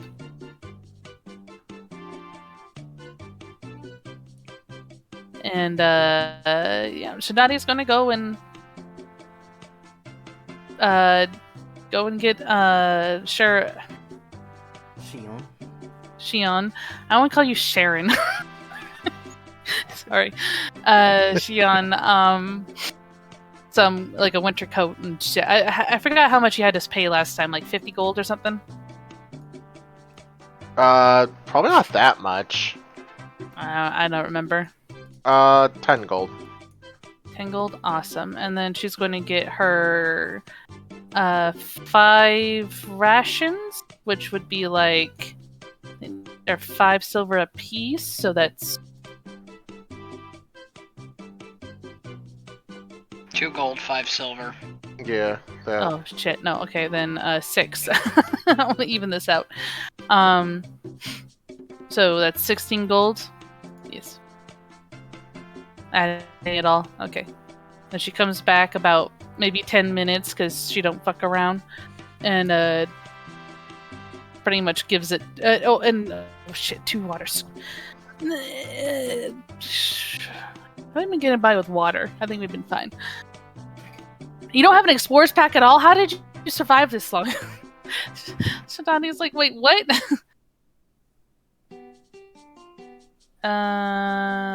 Whatever. Can we just like make it a group thing of food and a water skin and like a coat for like 18 gold? Yeah, that's fine. Alright. Yeah, so Sudani comes back with since her fellow Rayan over here is apparently humongous, she did get a coat that's a bit bigger than Shadani's. Is apparently humongous, but is not But, all like that. 3 inches taller. Well, the average for female auras are like maybe a few inches taller than Shindandi. But like not a few, like 3 to 4 inches taller than Shindandi. She's never seen a female aura this tall before. She's like, damn. The average is Girl's been 5 eating foot. her meats and vegetables like shit. Average like 5 foot and a half, I guess. I think. So like, I know it's like only like Shindandi, you know, she has her ways. But no, so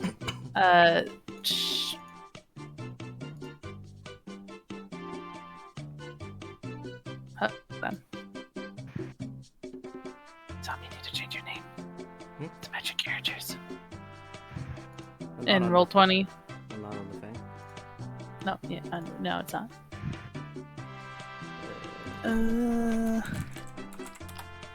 Shion, you get handed a coat and a bag of rations and a water skin. 2 water skins. Well, Shinani, you sure do have a lot of money. Yes, it's a perk for if you don't have to spend it on anything. And besides, you need to keep to your own. And if you're going to be in our group, you gotta, we look out for each other, but you also need to take care of your own self. And since you somehow came out, started an adventure without all this, it's the least you could do.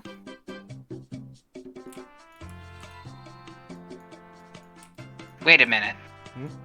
Did you seriously start your adventure without the basic starting gear? I got the katana, wakizashi, longbow with 20 arrows. Was there anything I was missing? Yeah, you're supposed to get armor and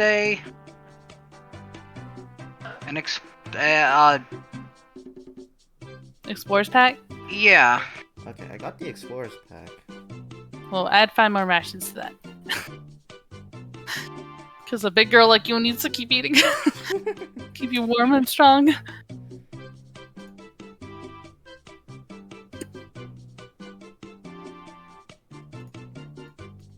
Yeah, you get studded leather or scale mail. Which one of those is light armor? Studded. Okay, I'll put that on too. I'm about to say, I'm not paying for your armor. That's a whole other thing. Yeah. Well, you could go, and if you wanted to, you could also go and visit the merchant here and get your gear upgraded. Gonna also do that, actually. Yeah. Because now Sam gets to see that that some NPCs are just your guys' player characters. Yeah. Walking back to the marketplaces again, you saying that you want your armor upgraded, they bring you to the local. He's a clothsmith. He's a weaver, but you do see him. You do see this tall Zayla aura man just hammering away with blacksmithing. I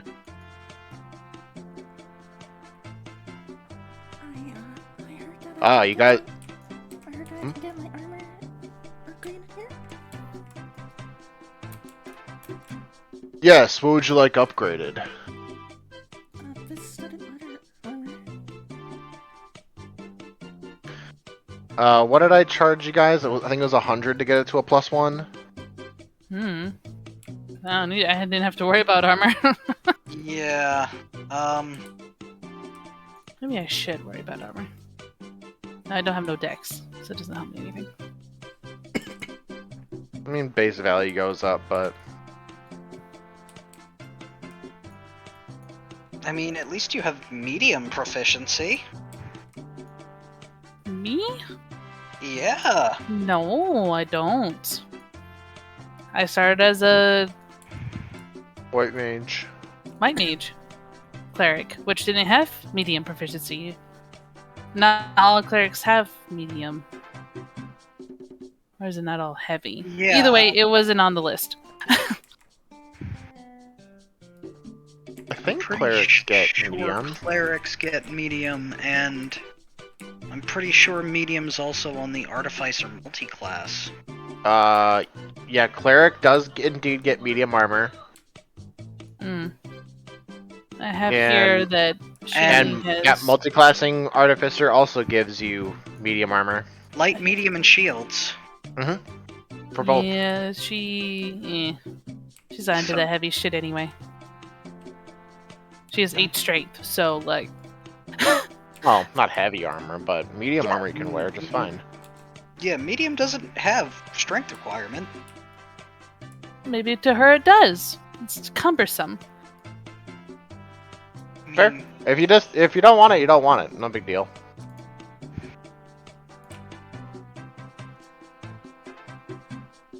Yeah, he will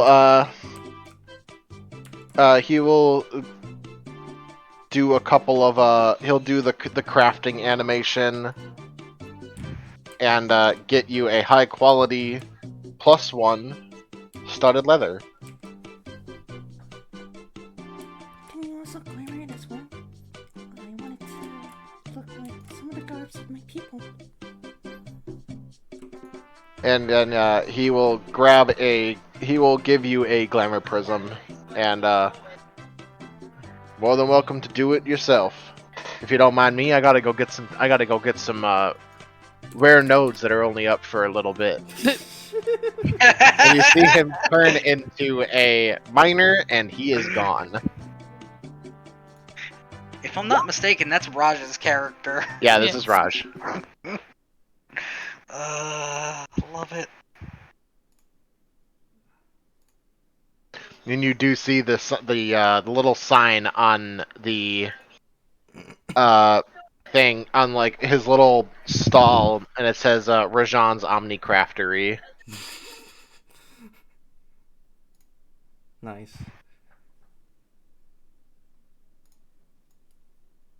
We'll return after node is done. Be back, unknown time limit.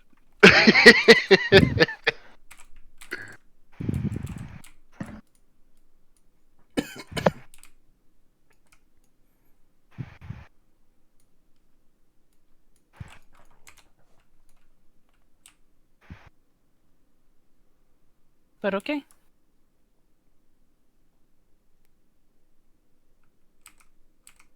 And I think I was going off of when I first made the sheet, I was going off of the actual white mage sheet or the document. So, Mhm. and I think that says that they have light. And then you guys Yeah, are like, I think no, you probably it's went off the white mage class from the other PDF. yeah. Yeah.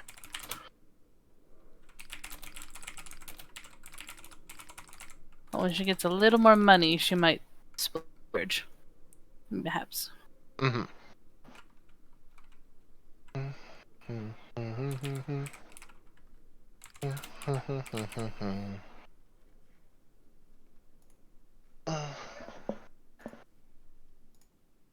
Did you spill on yourself again? Oh, okay.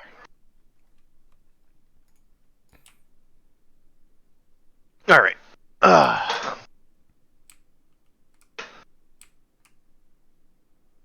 All right. Anything else that anybody wants to do in town here? Nope. All right. So you all finally head out west of town to start on a new adventure. Where do y'all want to start? So I'm gonna mark some spots on the map here, and how is she here again? I said she was in the desert. I don't know what happened. I know I moved her back over by Velvy. That's weird. So the Chimera is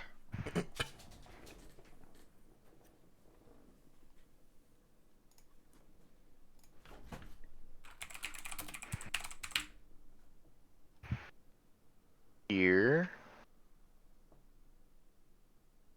The Wraith, or the Troll rather, is up here. Actually, let me make these different shapes.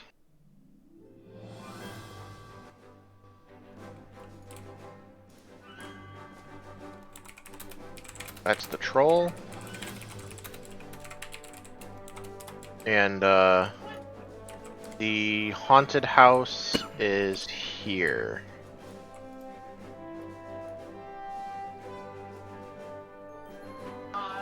Ooh.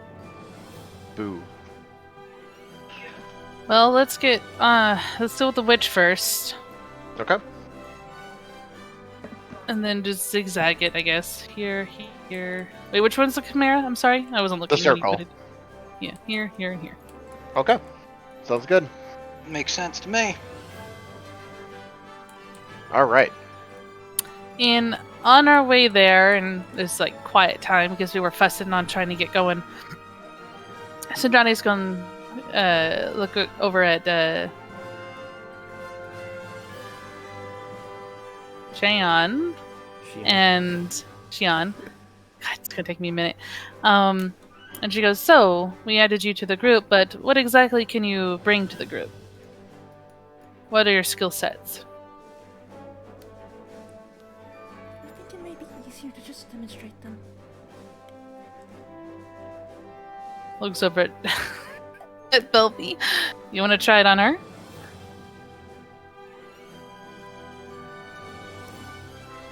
This blade is reserved for battle only.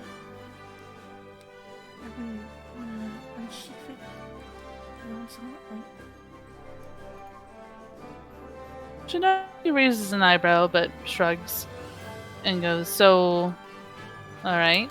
At least owe me some kind of explanation. I see you have a... I think I rolled up 26. Oh, pretty well. Oh, hell yeah. She knows everything about your country. Maybe she knows a name that I don't know yet. Yes, So arcane you're- knowledge not even the DM has. So you are, by your gear, or your clothing, you seem to be of Eastern continent? Question mark. And wield a katana, so similar to our. Didn't we have a friend that had a katana too? Yes. Skynris is right here. Yeah, He's with you guys. Skynris. Oh yeah, this is And that one individual we defeated. yes, we'd rather Jake. not bring that up. It's all right. It's all right, friends. I'm going slowly get my way over it. No need to walk on eggshells around me. All right then. But do you recognize? And she's like, "Do you now? I only know a little bit of the Eastern continent, but do you share the same sword fighting, or are there different ways about it?" And he nods. He's like, "Ah, yes. We were my brother and I were trained in the Askanan ways." Glances over at Xian, yes. And goes, "Does that sound familiar to you? Is that something you do?" A little bit. I mostly learned my swordplay from a local dojo I grew up with next to.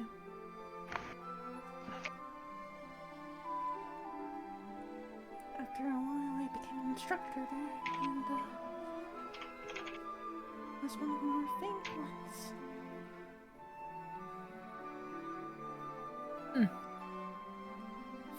So famous, in fact, that certain people look for my skill sets. I don't know if I want to elaborate much further. Operate much further? What do you mean? Elaborate. Elaborate. Shanani kind of like looks over at the others and back at Xian and goes, "Well, I understand for right now, but if you want us to help you for your country, we're going to need to need to know more sometime in the future. Understood that? Understand that? I was scouted out by a secret police organization from the government. If you want to just call it the Shinsegumi, you that's fine. Yeah. The same thing as the samurai secret police in Kugane. Okay. You must have been really desirable then. Yes. I don't think we'll have that much problem over here. We don't have anything like that.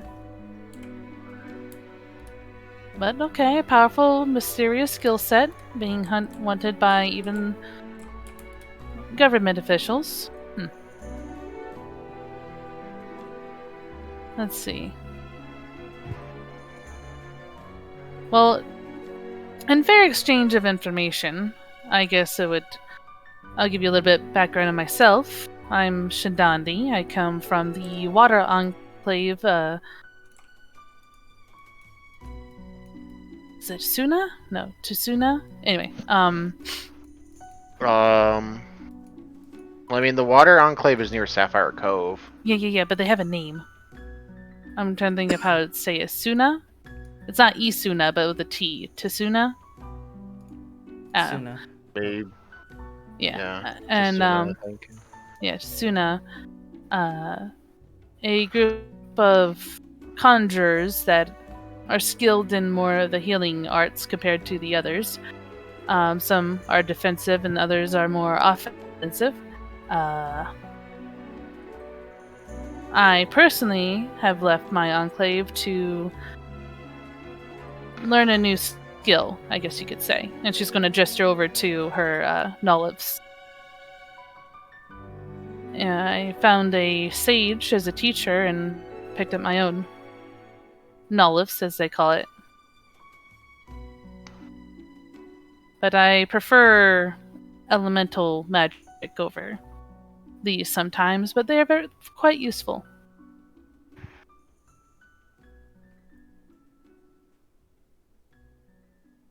But yes, and she's going to look at the others. Others can share their story if they like. Well, I mean, I introduced myself earlier. I'm Velvy, and I guess you could say I like hitting things with explosions.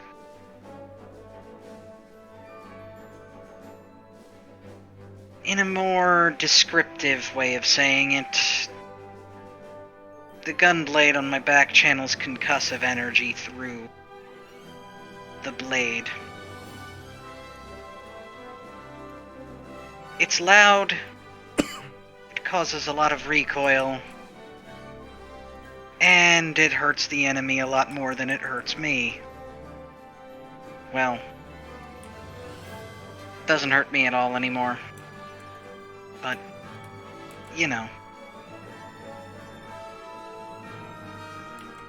If you need something knocked over, I'm your girl. That really sounds like you've been through a lot of battle.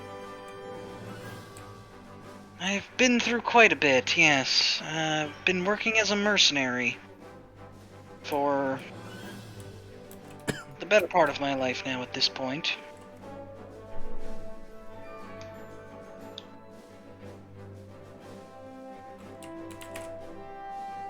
Why'd you pick up the blade? I just happen to be really talented with it. However, And she pulls out her flute. this is my true passion. If things had Music. If things had gone the way I wanted them to, I would be playing this. Many crowds of many people over the world.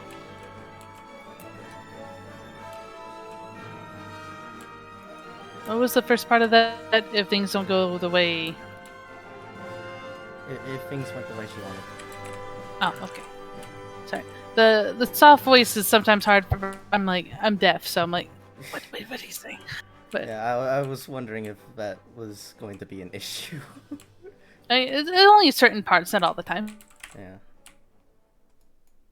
Shinadi nods and goes, I mean, you can still have it your way as soon as we bring peace to this world. And even if we don't bring it, you're going to be traveling around with us, and we're going to go up around a lot of places. So you have the opportunity to do that.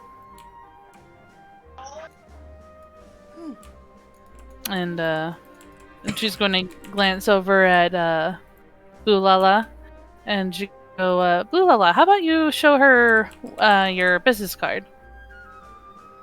Oh, yeah. I'm Bulala. Yes, she's a little Lalafell. She'll pull up or walk up to you, and then I can post a business card. She has a business card. She has an assassin's name, Bloodroot, and she made herself a business card for it. That's me. Every time. Yes, she is an evil potato.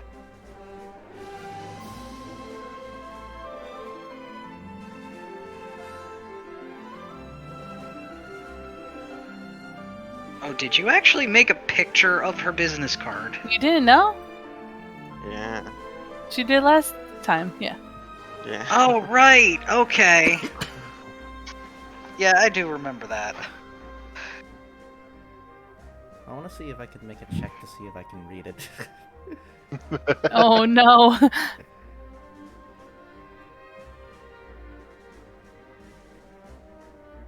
Like, I guess it would be like an int-based one, but like, which one of these int-based ones? I'd probably just straight intelligence. Yeah, just do a straight intelligence. That does not have Oof. advantage. Despite your poor roll, mystifyingly, you are able to read it. Oh. It seems you might not have been able to before, but you definitely can now. Because I'm pretty sure that they hand wave that thing, or the Heidel, or like the Echo basically lets you have like a universal communication device. Universal Makes communication, sense. yeah. Oh yeah, I remember you mentioning that. Yeah. Yeah. She'd be a little confused as to how she's able to read it so well, because this is not information she would know. But would otherwise be impressed at the enterprising little Lalafell.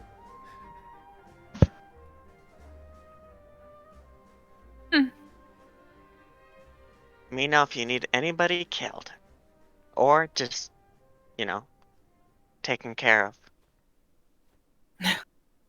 And she's pretty quick and brave in battle.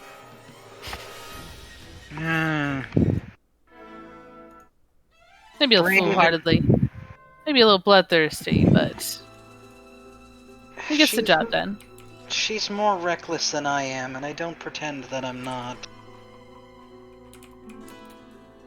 Well, as impressive as it is, I don't think I might be needing an assassin soon. I've already been trained in that.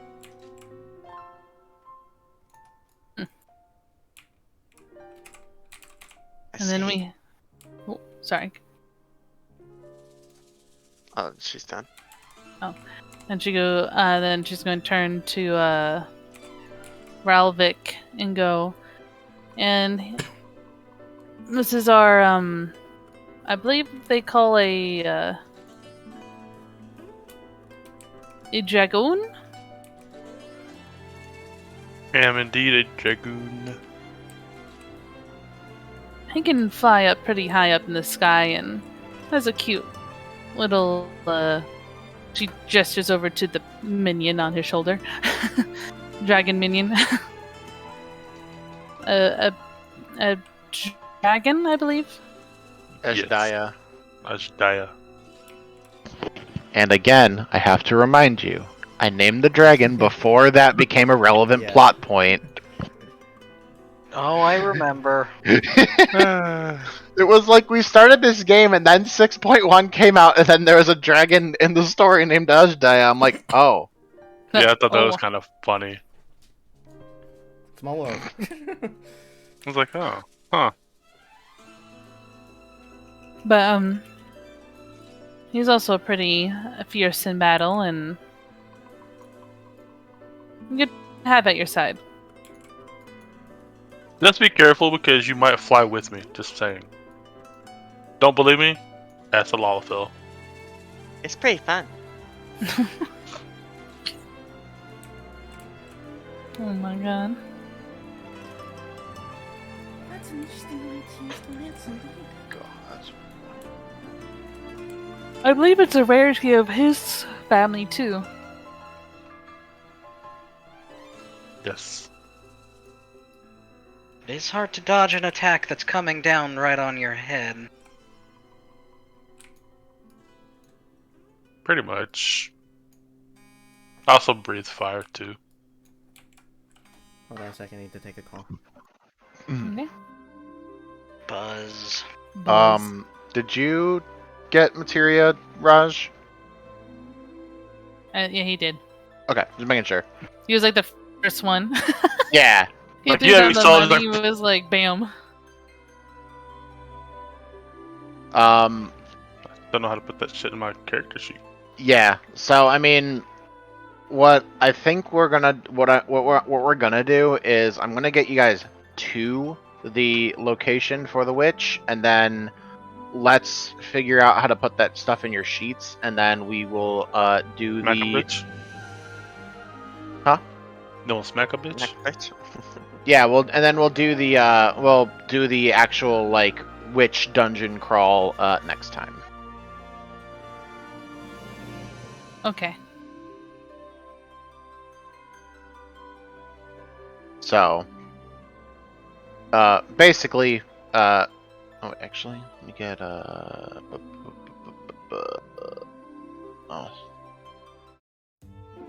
But he's here. Oh, thanks. I'm back. Okay, Welcome back. Welcome back. okay. And as I just said for everybody else, I'm gonna get you guys to the house here. So, a few days of between travel and, you know, learning about each other. You can do more of that stuff later on as well. You do get to this very creepy haunted mansion that I have Fog of Ward. So, Well, I'm gonna do this. I guess I imagine it's gonna take a few days. But Cheyenne would notice that Shindani almost in a ritual like thing every night would do a small like she takes a seed out of a little small pack on her and find a nice place to bury it, and then she does a small chant in prayer, and then the area for a little while seems nice and calm as she plants the seed.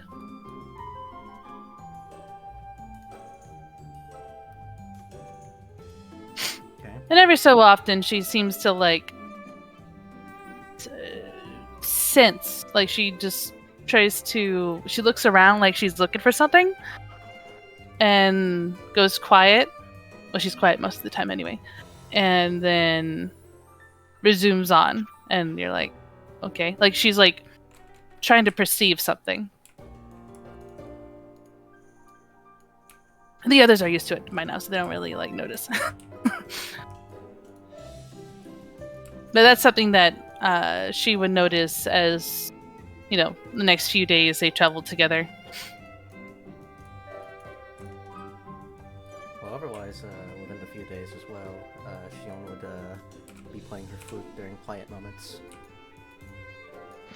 Playing a lot of Far Eastern tunes. So, if anybody's familiar with any of them, they would be some of the more popular ones. If anybody isn't, they'll just sound like noise.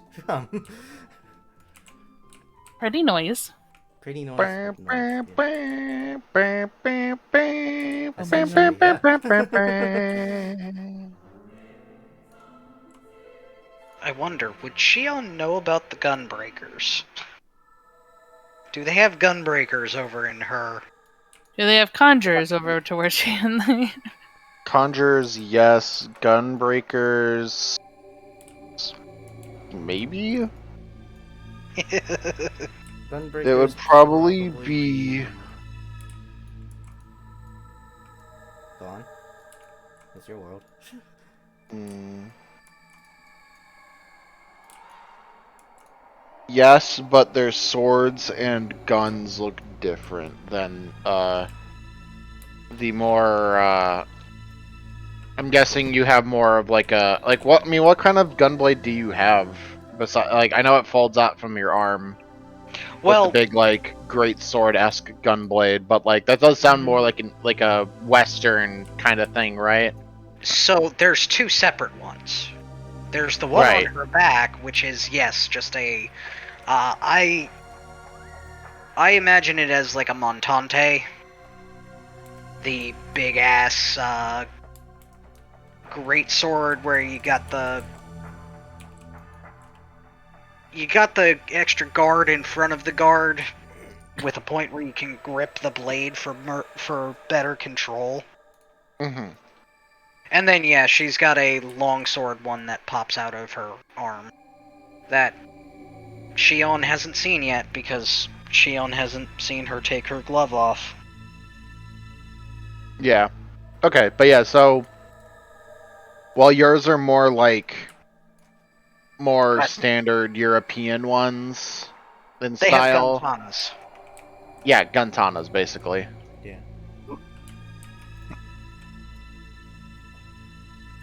I think that's what the Garlean ones look like. Kind of, not The really. Garleans.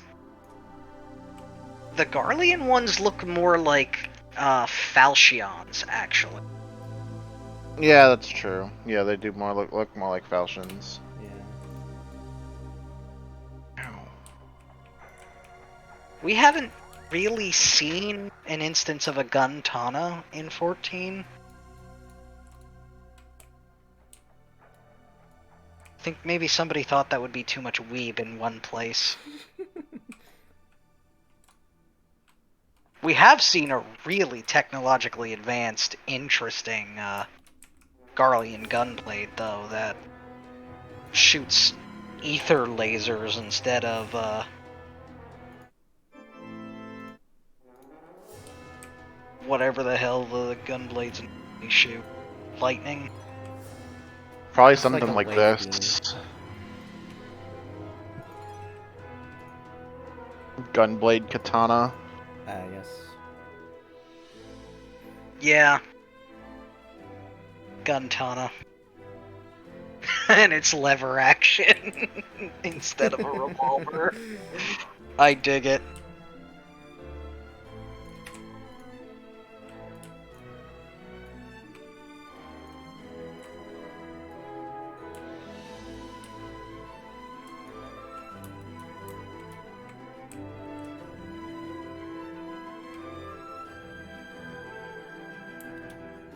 Okay.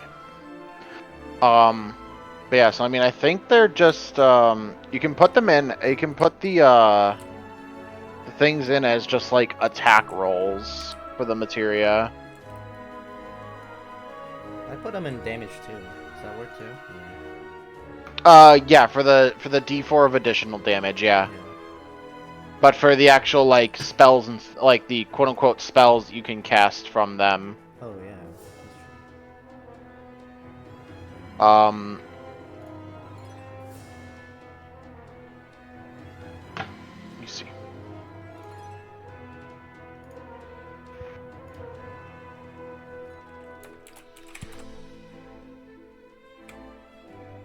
Do you need help putting them in, Raj, or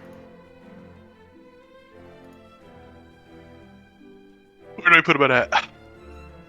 so I'm gonna go into your sheet and look at it. So and attack roll wise, what is it? We're saying they can use Constitution or their relevant spellcasting mod, right? Constitution or, yeah, whatever their highest mental is. Whichever is better, but the choice is set once you choose it. So,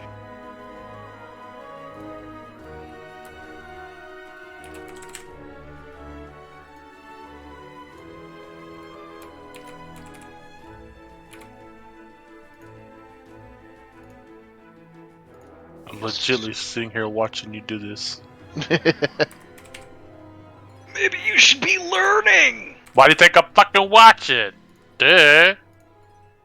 So I'm learning. It's a video. It's a demonstration. Exactly. It's just 2d6 flat, no damage mod, right? Honestly, since it takes the place of the attack, I would say yeah, the damage mod. So it's con? Yeah, it does. Since your highest casting modifier is +1 with wisdom, you can use your constitution for it as well. Ah. Yes. And what I can cast something 120 feet? Yep. Correct. You've got a projectile attack. I believe, yeah, yours is just called fire. So I just click on the materia, I guess? You would, whatever the attack that Sky just made is, yeah. Yeah.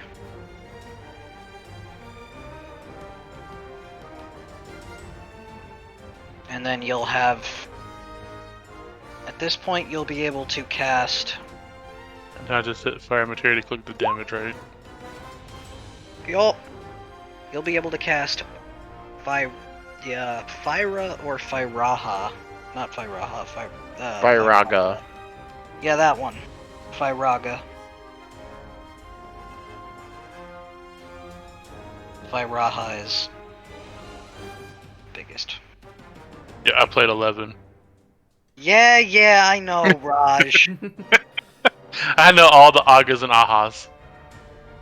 Gonna aga and aha my foot up your ass. I've also seen a player get charmed and fire aha a whole group of people, and all of us died. That was funny as fuck. Awesome. Just saying. Because we were Alright. doing yeah, I'll say that later. So You I put will the first one in. The other ones you can put in as just like, since it's not an attack. There is a save field. Yeah. Yeah. And then your spell is versus your con. And then this does 4d6. And Fire.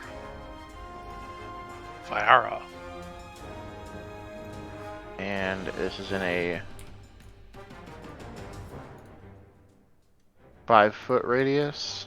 Wait. Yeah, I nerfed the radiuses, as I explained earlier. Okay. You might want to go in and... actually, I'm going to go fix this right now because spending 2 points apparently gives you a 100-foot radius. What? For fire. It's supposed to be a 10-foot 10, radius. yeah. Gotcha. Oh, did somebody say a map fire? Map wide fire? Hold on. Watch this. I don't care what... I didn't ask what the room is like. I said I cast fire. Everything catches on fire. Flashbacks to the one apartment building that I blew up in the Star Wars campaign. Oh god. So, is it still... You cast 100 feet, 120 feet? Correct. It's Okay. 120 feet. It's target a point within 120 feet of you for a 5-foot radius explosive. Or up to 10 feet at the moment. And how many times can I? Well, you've got 10 mana, so Where's that at? we... It's arbitrary. It's it's not arbitrary. It's more that we just haven't gotten all the mechanics written out yet. I put your mana thing right here in this resource box, right above your thing. Ah, that's it. Each green materia you attune to is going to give you 10 mana.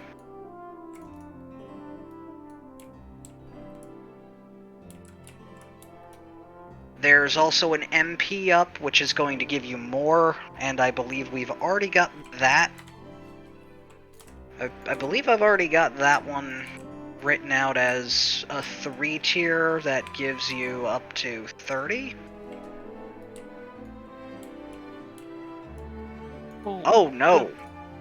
I did HP up, which gives you up to 50 for a tier 5, and I'm gonna mirror MP up with that as well. I can cast that spell too? Fyraga? Hell yeah. Yeah, you can cast Fyraga. Fuck yeah. It's 3 points to cast the 6d6 version. Man, I forget how good the two. Vexvia soundtrack is. Som, you've got a cone. Yeah. Oh, what the hell's going on? Hold on, let me finish this up real fast.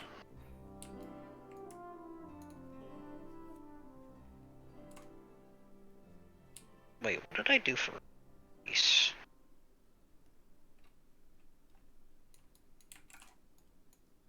Oh, a cone, right. Because water and lightning are lines, earth and fire are radii.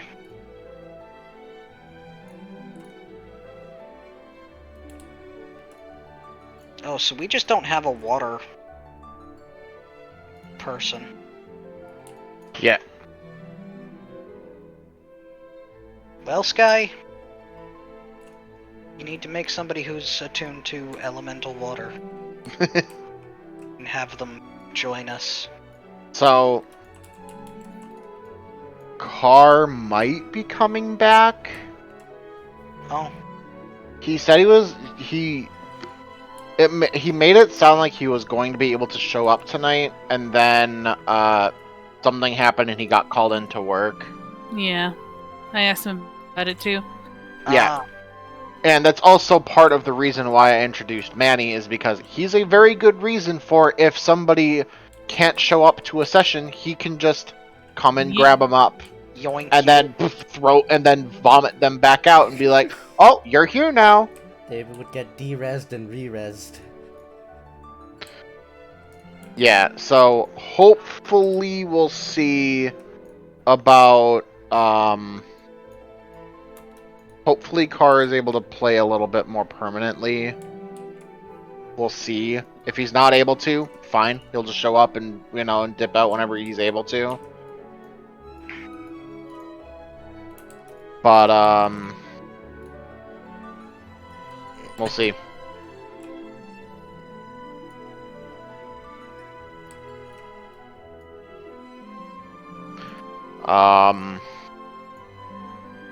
But yeah, I mean, if he doesn't come back full time, then maybe I'll have a DMPC that's the water guy.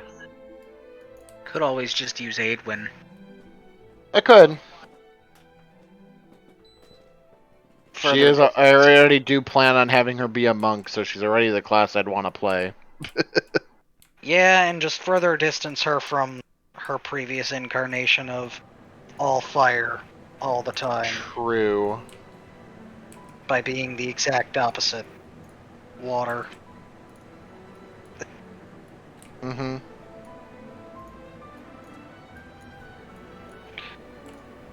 Also, yeah, Sky, by the way, you are gonna have to remember to change things to resistances.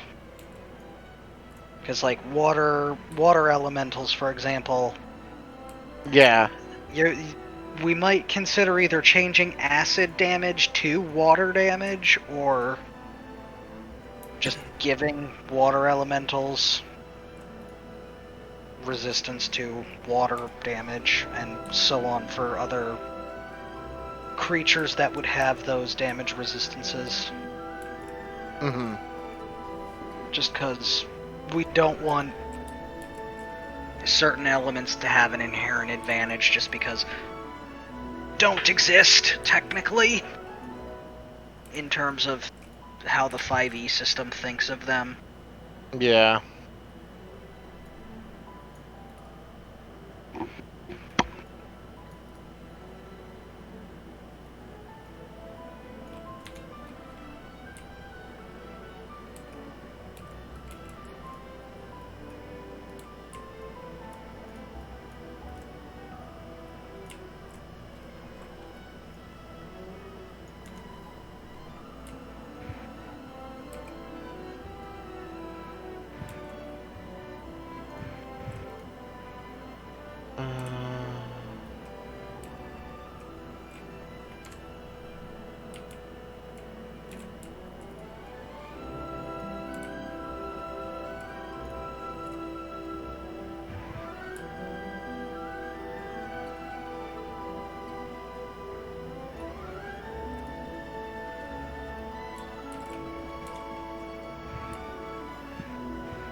Okay.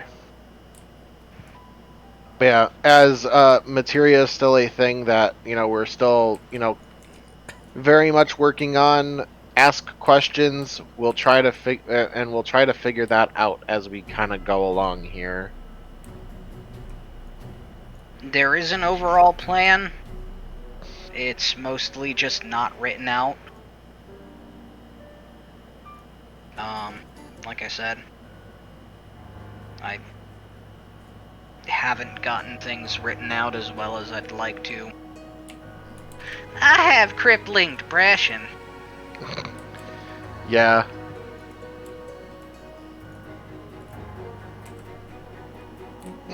I do my best despite it. But, on the upside, MP up is done. Because it's literally just copy-paste of HP.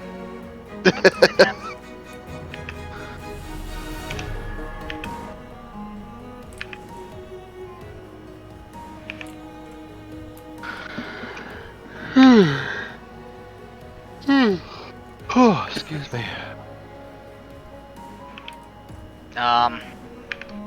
That begs the question, Sky. Mm.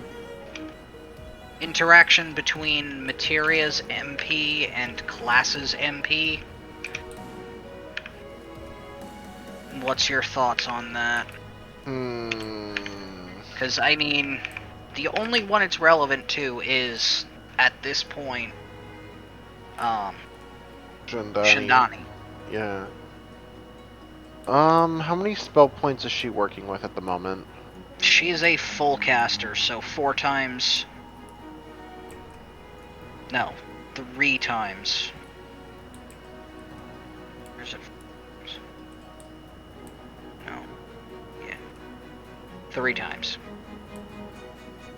Her level.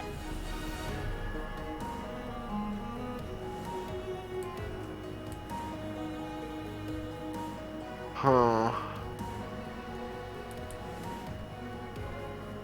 I mean, I'm just asking so that the base is covered one way or the other.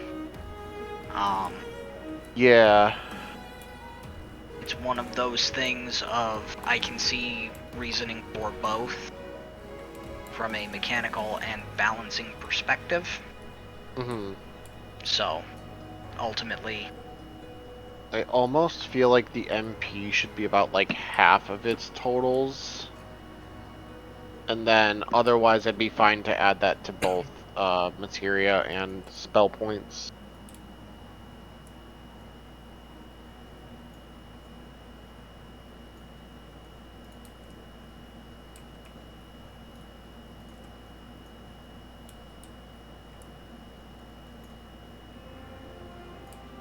Because I feel like getting 50 spell points is like ridiculous.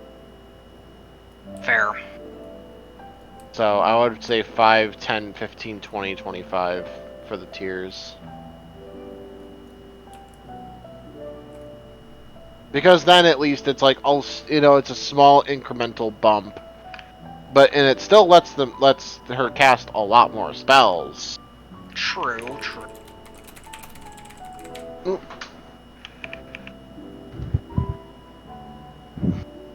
Ugh.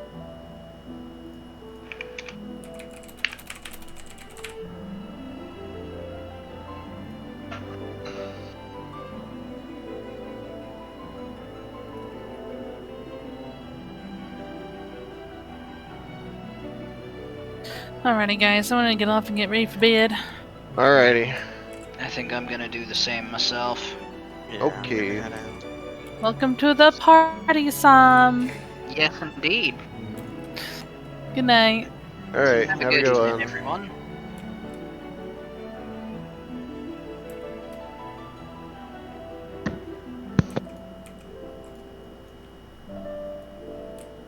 I'm hoping that voice came across the way I wanted to. Yeah. Yeah.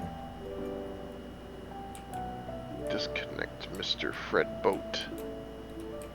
There we go. May have He's sounded dead a little now. May have sounded a little scuffed. There were a couple of moments where I felt myself in a falsetto, and I was like, "Oh no, that's not good." Yeah.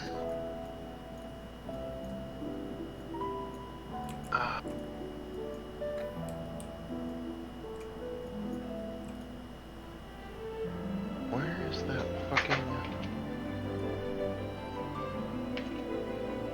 Oh shit, Rash left. Yeah. I was about to offer to help him go through his character sheet.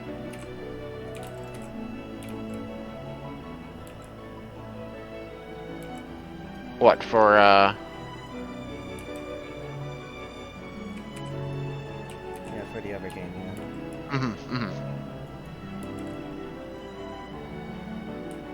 Because he was indeed struggling with it, so... And besides, I need to work on NPCs as well, so... Yeah, I still gotta get a backstory going for my guy, and a name for his, alter ego. Would it help to see the world map for you, or... Yeah, if you have it up there. Is it in the game? Yeah, it's in the game. Okay, cool.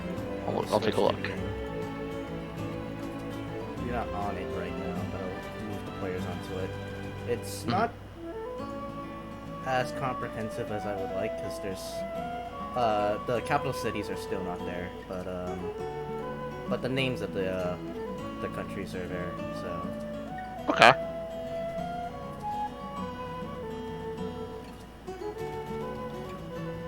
Yeah. There's also the gold Yeah. saucer as well, because that's easy enough to just go like, don't really Yeah. need to come up with a unique name for the gold saucer, unless I wanted to translate it to Spanish. Yeah. Nah, I mean even the gold saucer's still just a good name for that though, I think. Yeah, exactly, so...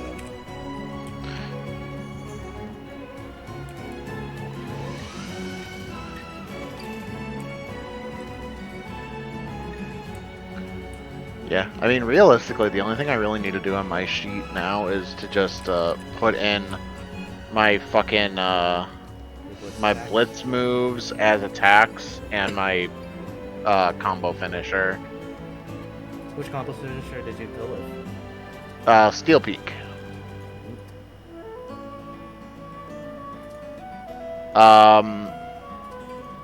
Lets Monk study her opponent and deliver an attack precisely aimed to ruin his defense and force him to scramble for his balance.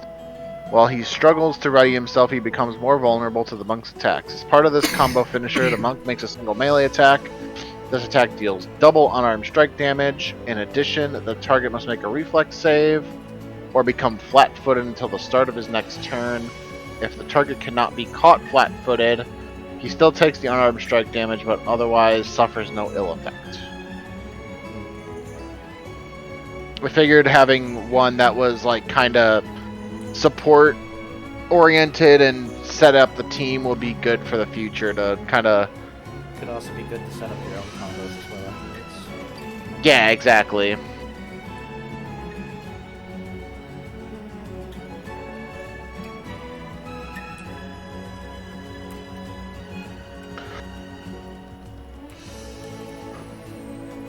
Yeah,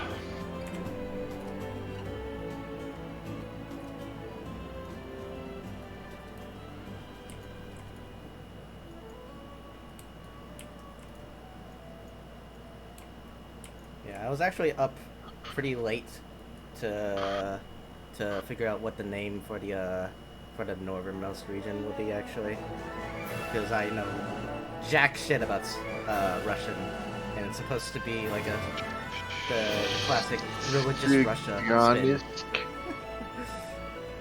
I don't even know how to pronounce that. Chiganisk.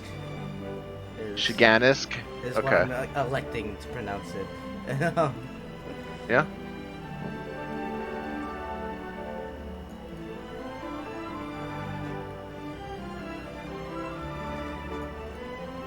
Yeah, I could go over the nitty-gritty of what the world is like in the session 0/1. So Yeah.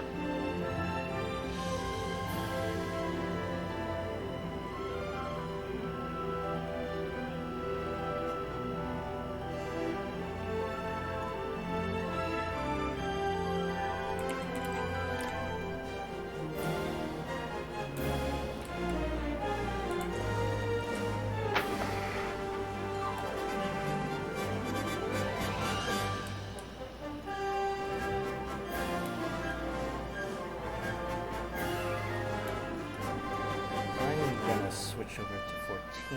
I've just been doing my own sanctuary stuff in the background, but I'm thinking I want to do a couple dailies actually. Mm-hmm.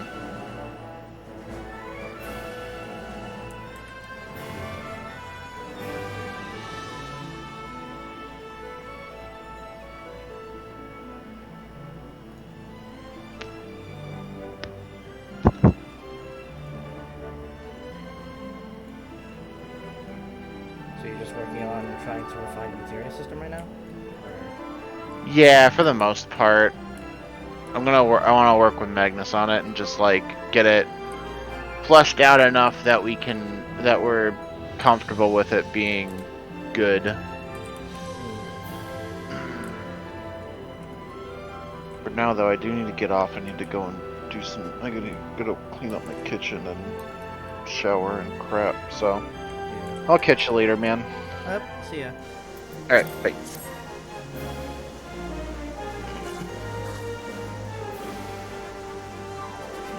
Let's switch over the stream to just back to chilling Final Fantasy 14 here. I hope that my girl voice wasn't that cringe. I've caught myself in a falsetto a couple of times and I had to just like fall back there.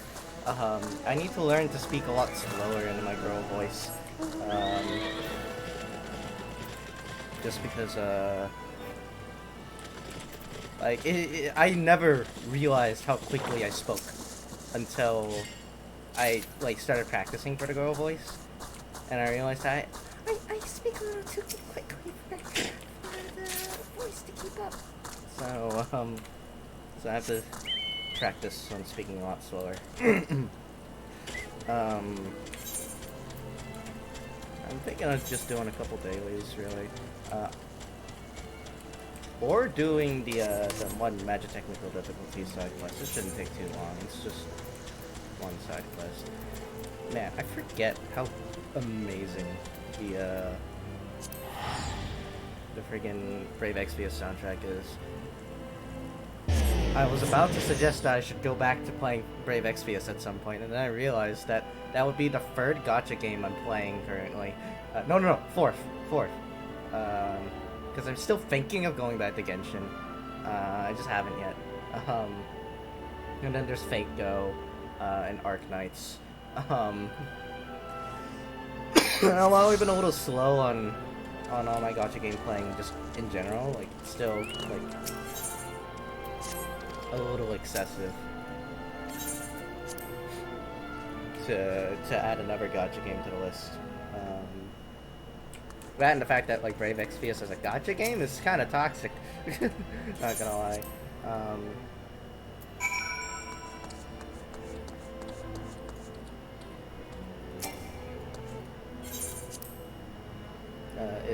It's not really that. It's not a bad game. Brave Exvius has sort of the same thing going with it, where like it's with War Divisions, where it's like a really good representation of the JRPG genre, right? Much in the same way that War Divisions is a really, really good representation of the tactics RPG genre in gacha game form.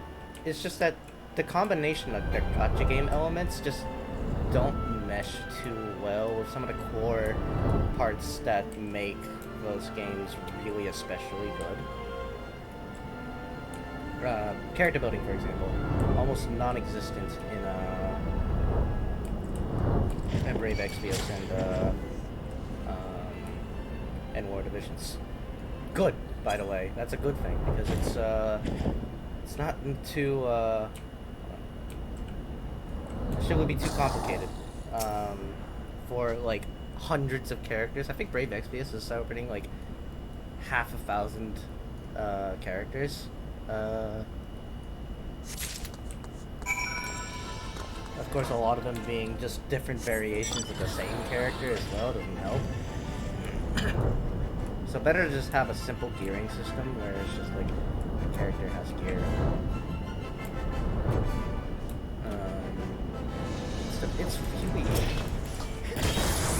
It's a really fucking good like JRPG. If you play it purely as a JRPG and say like to hell with all the like optimization that you would have to do in order to play JRPG effectively. Just use the characters that you want. Spam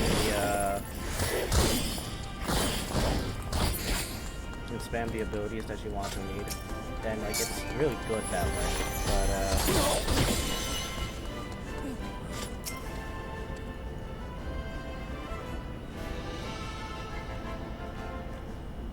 But yeah, play it as a gacha game and you'll be burned because the gacha systems are kind of busted.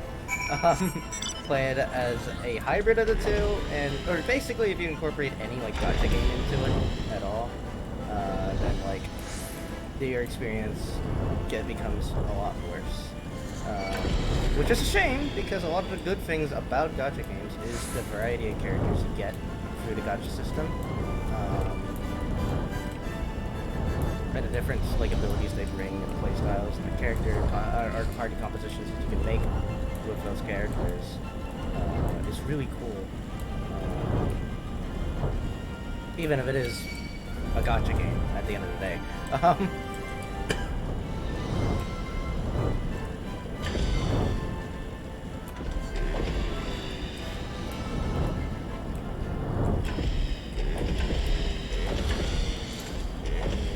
It's very character-focused gacha game genre, which is why I like it. I personally like it a lot because it's all about the characters and the cool characters you get to roll on. I'm not saying that as an endorsement to pay for gacha games, but at the same time, like, I'm not gonna say that stops me.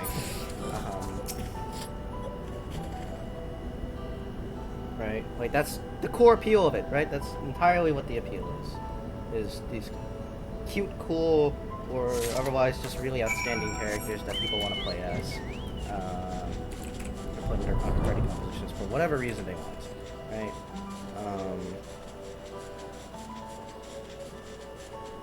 Now on to the quality of a gacha game hinges upon the quality of its characters as opposed to the quality of the gameplay. I mean, look at Fate Go, for instance. Like, that is just like a quasi card game JRPG, right? Wherein the strategies are simple and your decisions barely matter. Or like for instance, Archknights. Which, I mean, the individual characters doing individual things differently from each other is, in of itself, more unique of a gameplay twist than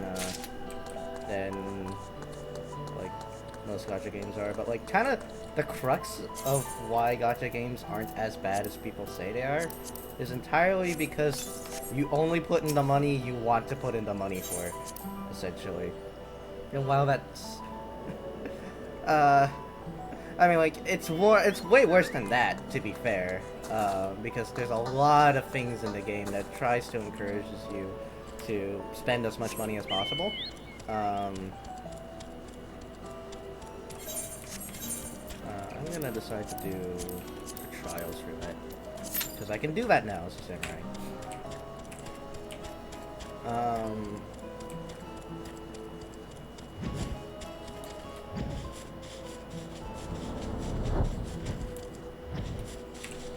As much as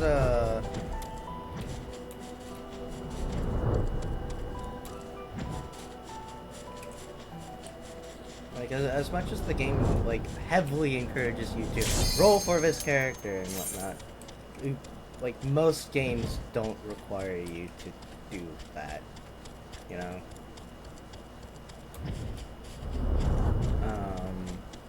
The only reason you would want to roll for a character are twofold. One, they are currently meta, or breaking the meta, or have the potential to break the meta, right? Which makes the game significantly easier, that's for sure.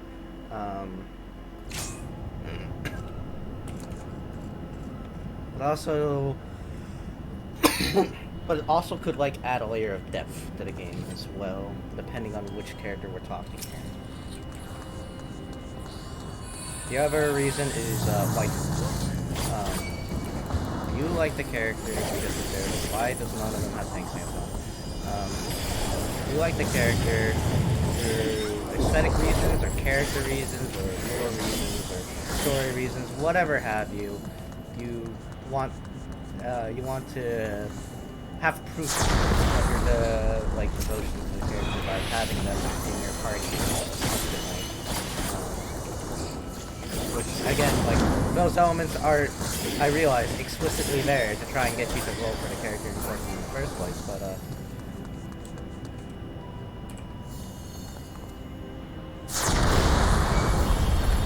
I mean, by hell, do they do a good job at it?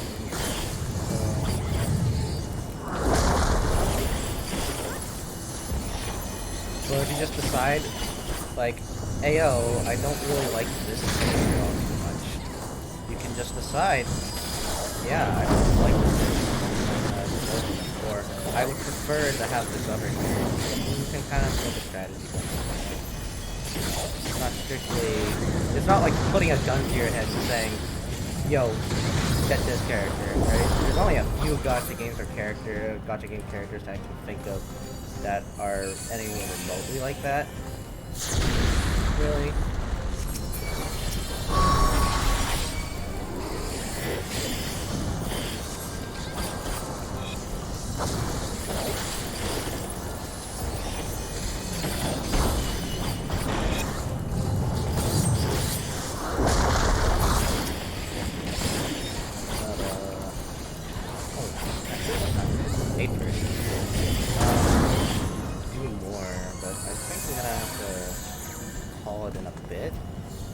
Do need to eat.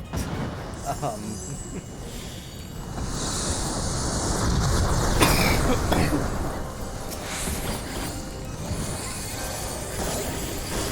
like shower.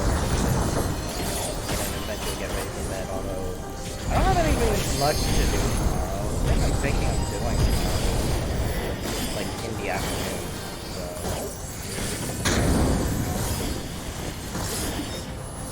Probably just chill and ruin my sleep schedule. It is pretty bad. I'm somehow able to get really restful sleep still, though, somehow. I cannot tell you what. I cannot begin to describe how or why I'm able to get restful sleep. Like, last night I slept at like 5 a.m. and funnily enough, I didn't actually... Funnily enough, when I woke up, I wasn't, like, too groggy.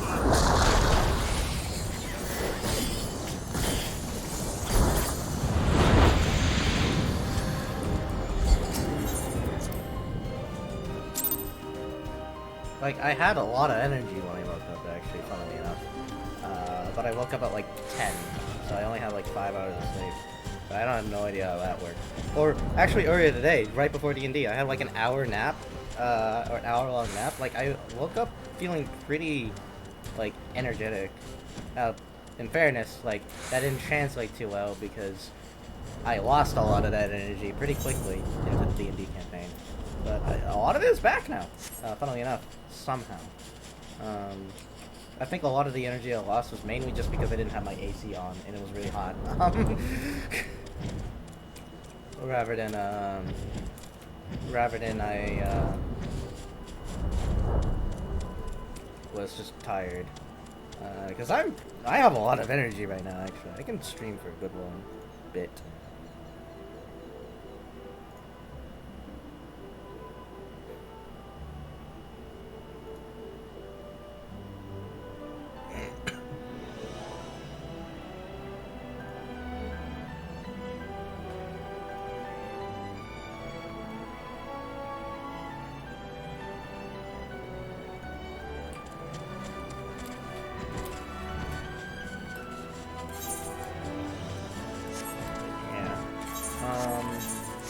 I mainly wanted to do that to get 10 tomes. Seriously? Do I not get the tome bonus?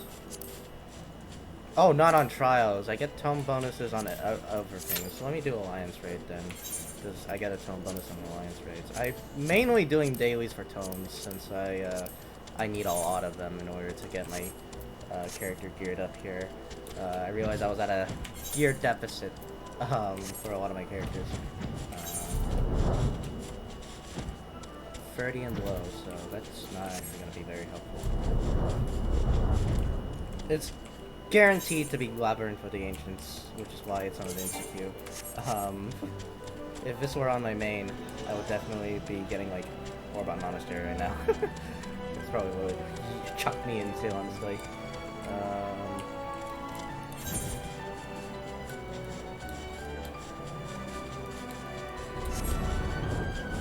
Yeah, the world for my game, by the way, for my D&D campaign, showed it earlier. I'm very proud of it. Very excited to use it, to play in it. It's a world I've been developing for quite some years. The history of the world is actually some of my like story ideas that I've had in my head for a while. I just haven't really put them into fruition because I'm not sure what medium I want to put it in, because I'm not really a comic book guy, so I don't think I would be able to make a good webcomic.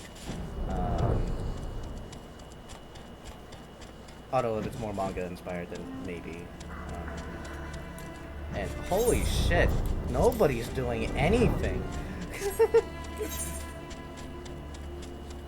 I just have to call it here. If I'm roll waiting list number 43 on here.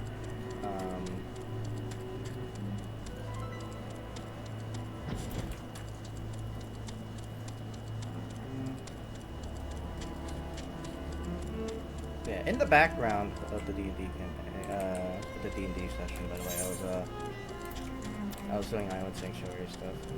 I actually made a very significant amount of progress in the Island Sanctuary. We were just in there, but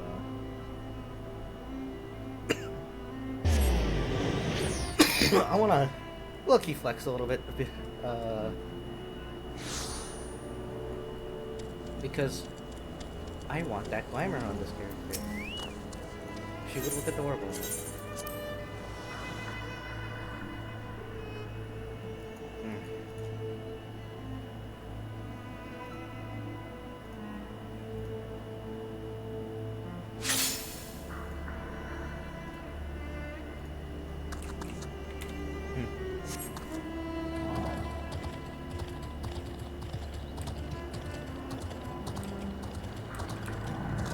Firstly, are you guys done? Nope. Almost done, though. Almost done. Honestly, I'll probably just wait till tomorrow to cash that out in, so... secondly, I had unlocked the next area already, because I hit rank 7, right, so... and have started working on some things. This workshop was finished, but I started renovations for it because I just gotta do that, like, just stat, right? And we got the chaotic windmill. Wait, got the chaotic. No, I didn't want the windmill here. I wanted the tree fort. Huh. Well, that explains why I wasn't at quite the material deficit I was thinking I was going to be at. Going to have to reconstruct that later, I guess.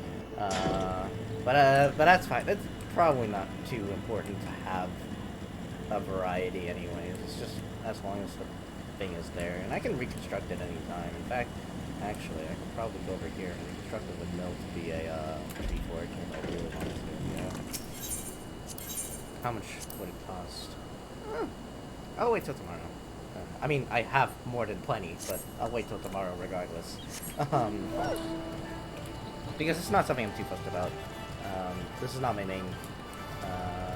This is not my main island, after all. It's just a sub-island. I'm just doing just to get glamour for Lizzie. Yeah, speaking of Lizzie, that's a horrible segue to the Queen of England, isn't it?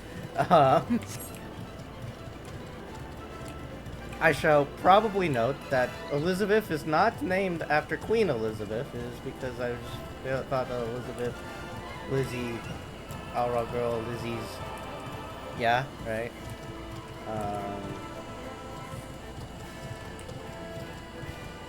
Yeah, it's cute. It's cute. I'm not good with names, so it's automatically really cute. I don't know. I see a lot of people started to air out the Queen's dirty laundry, like mere moments after her death. I guess it's just because they feel like they could now and that they wouldn't be silenced immediately just by speaking ill of the Queen.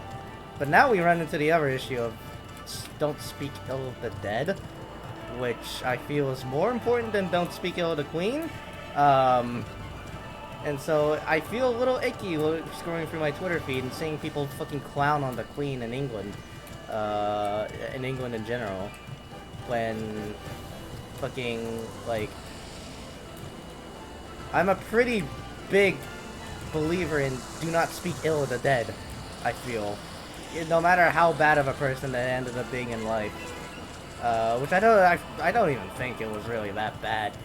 I don't really think that the Queen of England was really that bad of a person, but at the same time, like, a lot of her dirty laundry is only recently being aired out, so I guess I don't fucking know anything.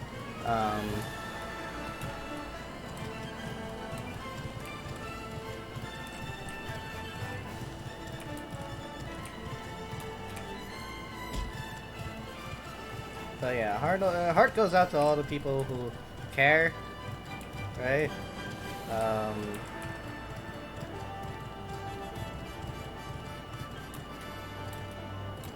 You know, it's a sad day for a large group of people, truly, honestly.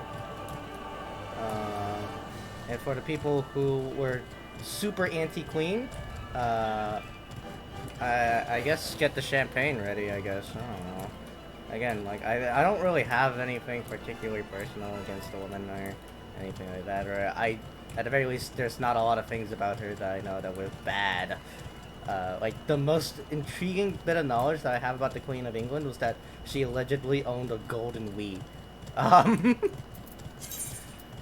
Oh shit! I can make these now.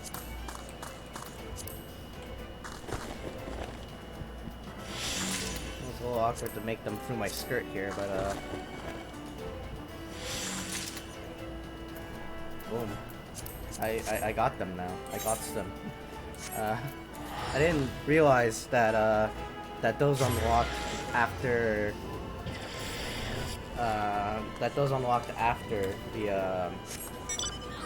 the expansions at rank 7 when you upgrade the plot. I thought those were only unlocked at rank 9 when I eventually did this. But that's great, actually. Then I don't even need to think. I can have Mammoths actually work on the stuff tomorrow if I don't think of actually, I can purchase seeds as well. It takes these calories, so I'll do it later. I'll buy that up later once I have expanded the entire island to its maximum, which I believe does indeed unlock at. Excuse me. Again, I believe that unlocks at rank 9. I believe. Because that unlocked at rank 9 for me, but then again, I didn't really pay attention to my MMO at rank 8 during rank 8, so. Man, should I just dip out of the alliance raid right now? Well, it's too late now. You're right as I say that, you know?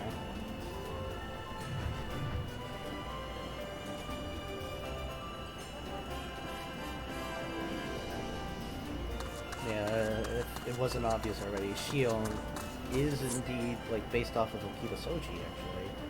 Slightly, only slightly. The other inspiration is Kazuha and Noah from Xenoblade 3, actually, with her flute playing. So a multitude of different inspirations came into the creation of Shion there.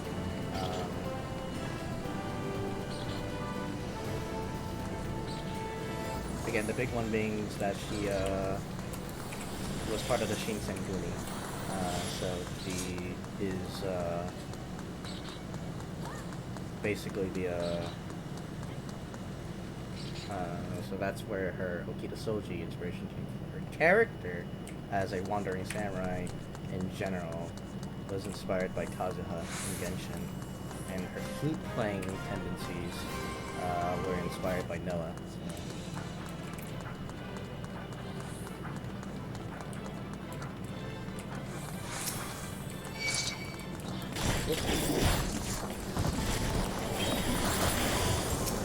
It was originally the type of character I wanted to play in the Sunday game. So again, this guy already did a. Man, forget that's Circularly now.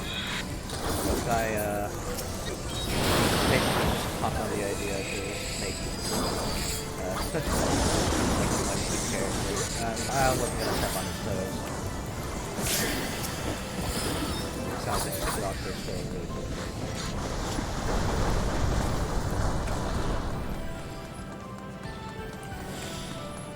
As for the Tuesday game, I don't know how many trade secrets I can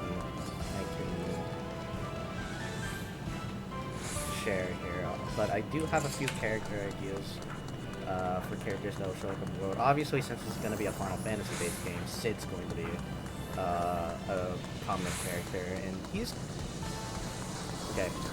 Hopefully, nobody who's actually like involved in the campaign is watching right now. I have this really cool idea of making Sid like a combination of a lot of his previous roles. Sid has traditionally been a mechanic character in Final Fantasy, with some iterations of Sid actually being like a military commander of some sort, or like a leader in some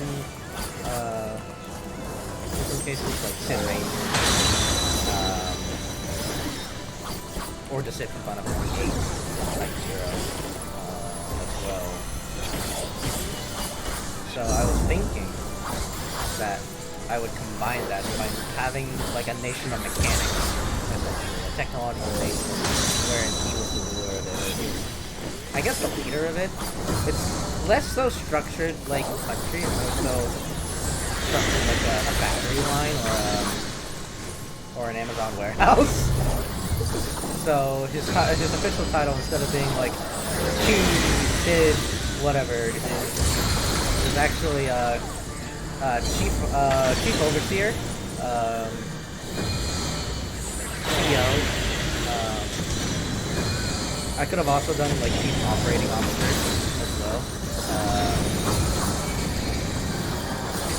That would have also worked. I don't know. It's a really cool combination of a lot of the ideas that that's inspired him over the years.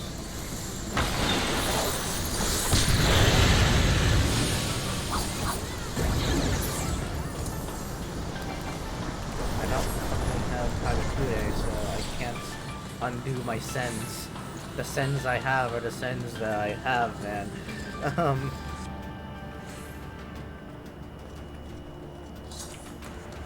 Yeah,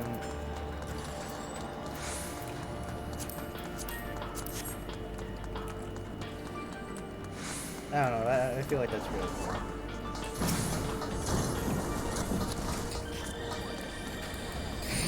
And yeah, I will be honest, the Final Fantasy elements are, I mean, the whole Cid being the ruler of a nation and mechanics and that isn't really too much of a spoiler. It's gonna be something the players are gonna encounter organically anyways.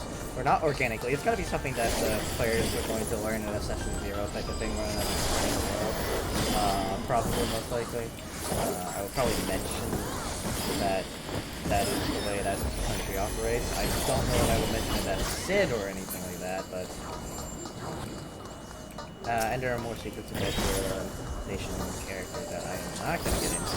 That would actually be, like, oversharing. Yeah, also, Final Fantasy original, or Final Fantasy, I'll be honest, they've always been. It's always kind of been a Final Fantasy world, or Final Fantasy-esque world. I didn't really, like, cement names to the world for all the years that I've had in my head. So I always figured that, like, oh, the names are gonna change, you know? You know, like, might as well just put, like, Final Fantasy names as kind of, like, placeholders. Cause the names would change once I eventually, like, actually put it into fruition as, a real work, to work on. Clearly that ain't happening anymore. At the very least, if it does ever happen, then it would be a retroact. It would be more of a retcon than it would be as a deliberate choice.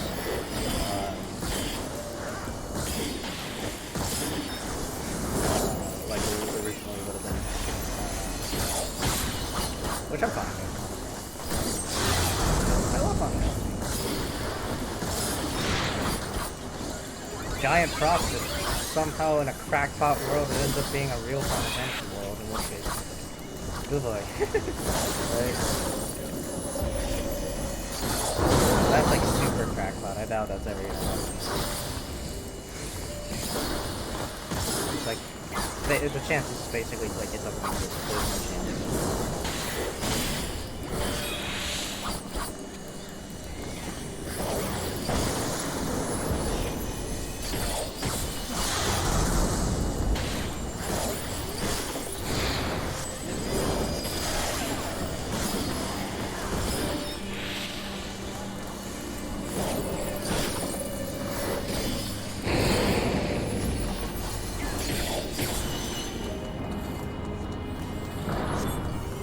Another thing about the world is that it does differ from what it has been in my head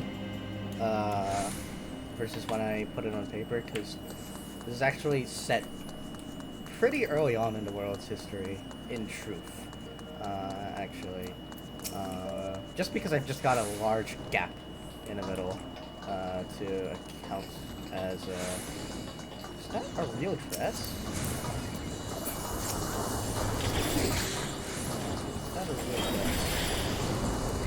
Fairy Tale Princess's dress. Yeah, no, that checks out. I'd almost never seen anybody wear something like that. Calm down, Red Dragon.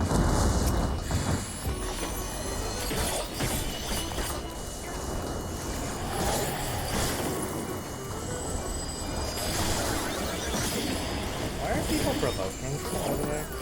Why are people having a provoke war? I mean, I don't need my positionals now of all times, because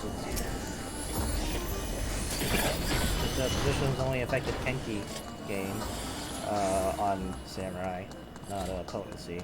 So I don't actually need my positionals, but fucking hell, man. Just choose a main tank. Or if you're all gonna fight for main tank spot, at least fight for main tank spot on top of each other.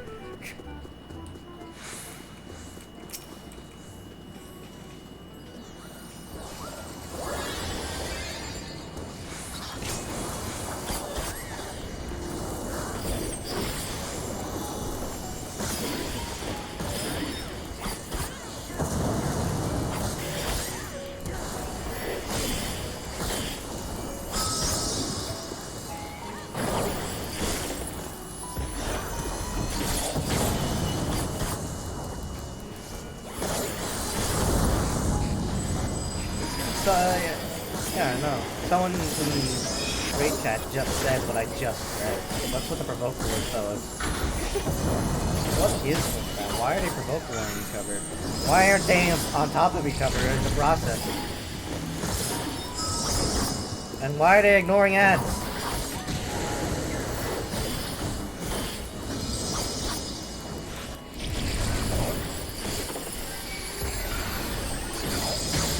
Just 50 content, this is a way.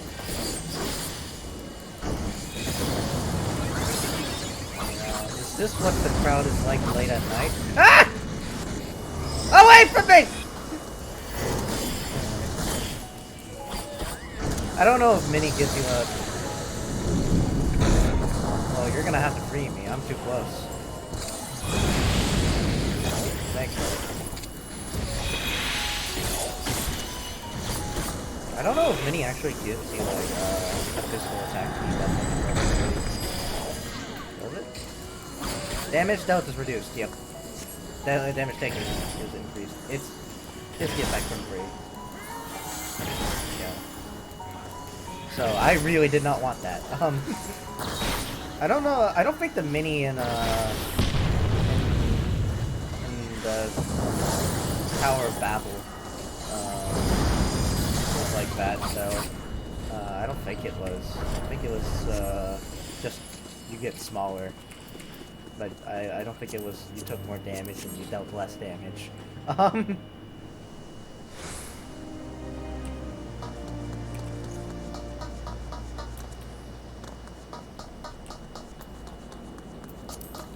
But I mean, here it's the effect from free, which was your physical damage was shot. I think they actually removed the stipulation that magic damage did the same still, which is sad, but understandable. Right?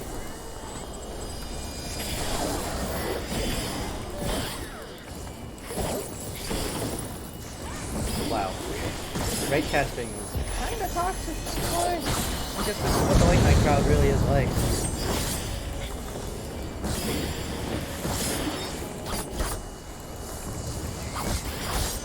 They're treating the provoke wars like it's a fucking sport, like it's fucking football. I can't.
Pretty annoying, especially since you had to be just to get through the map. It was annoying for that purpose. That's a cool hairstyle. Looks like it's only in girls though. I think that's one of the default hairstyles actually. So.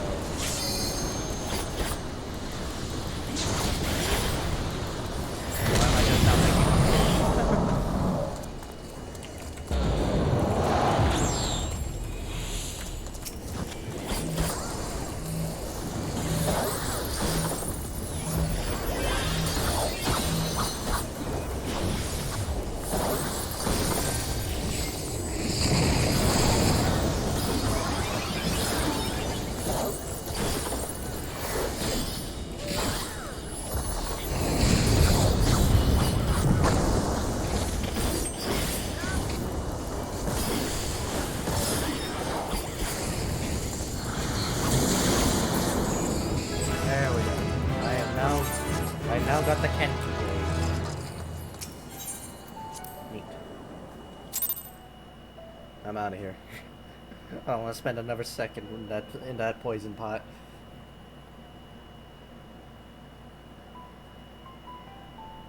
Speaking of not spending another second, it has just turned 9:01 p.m. I'm going to probably go in the shower and eat and pass out. I might boot up the stream again later today. Honestly, I'm gonna put like stuff on that. So yeah.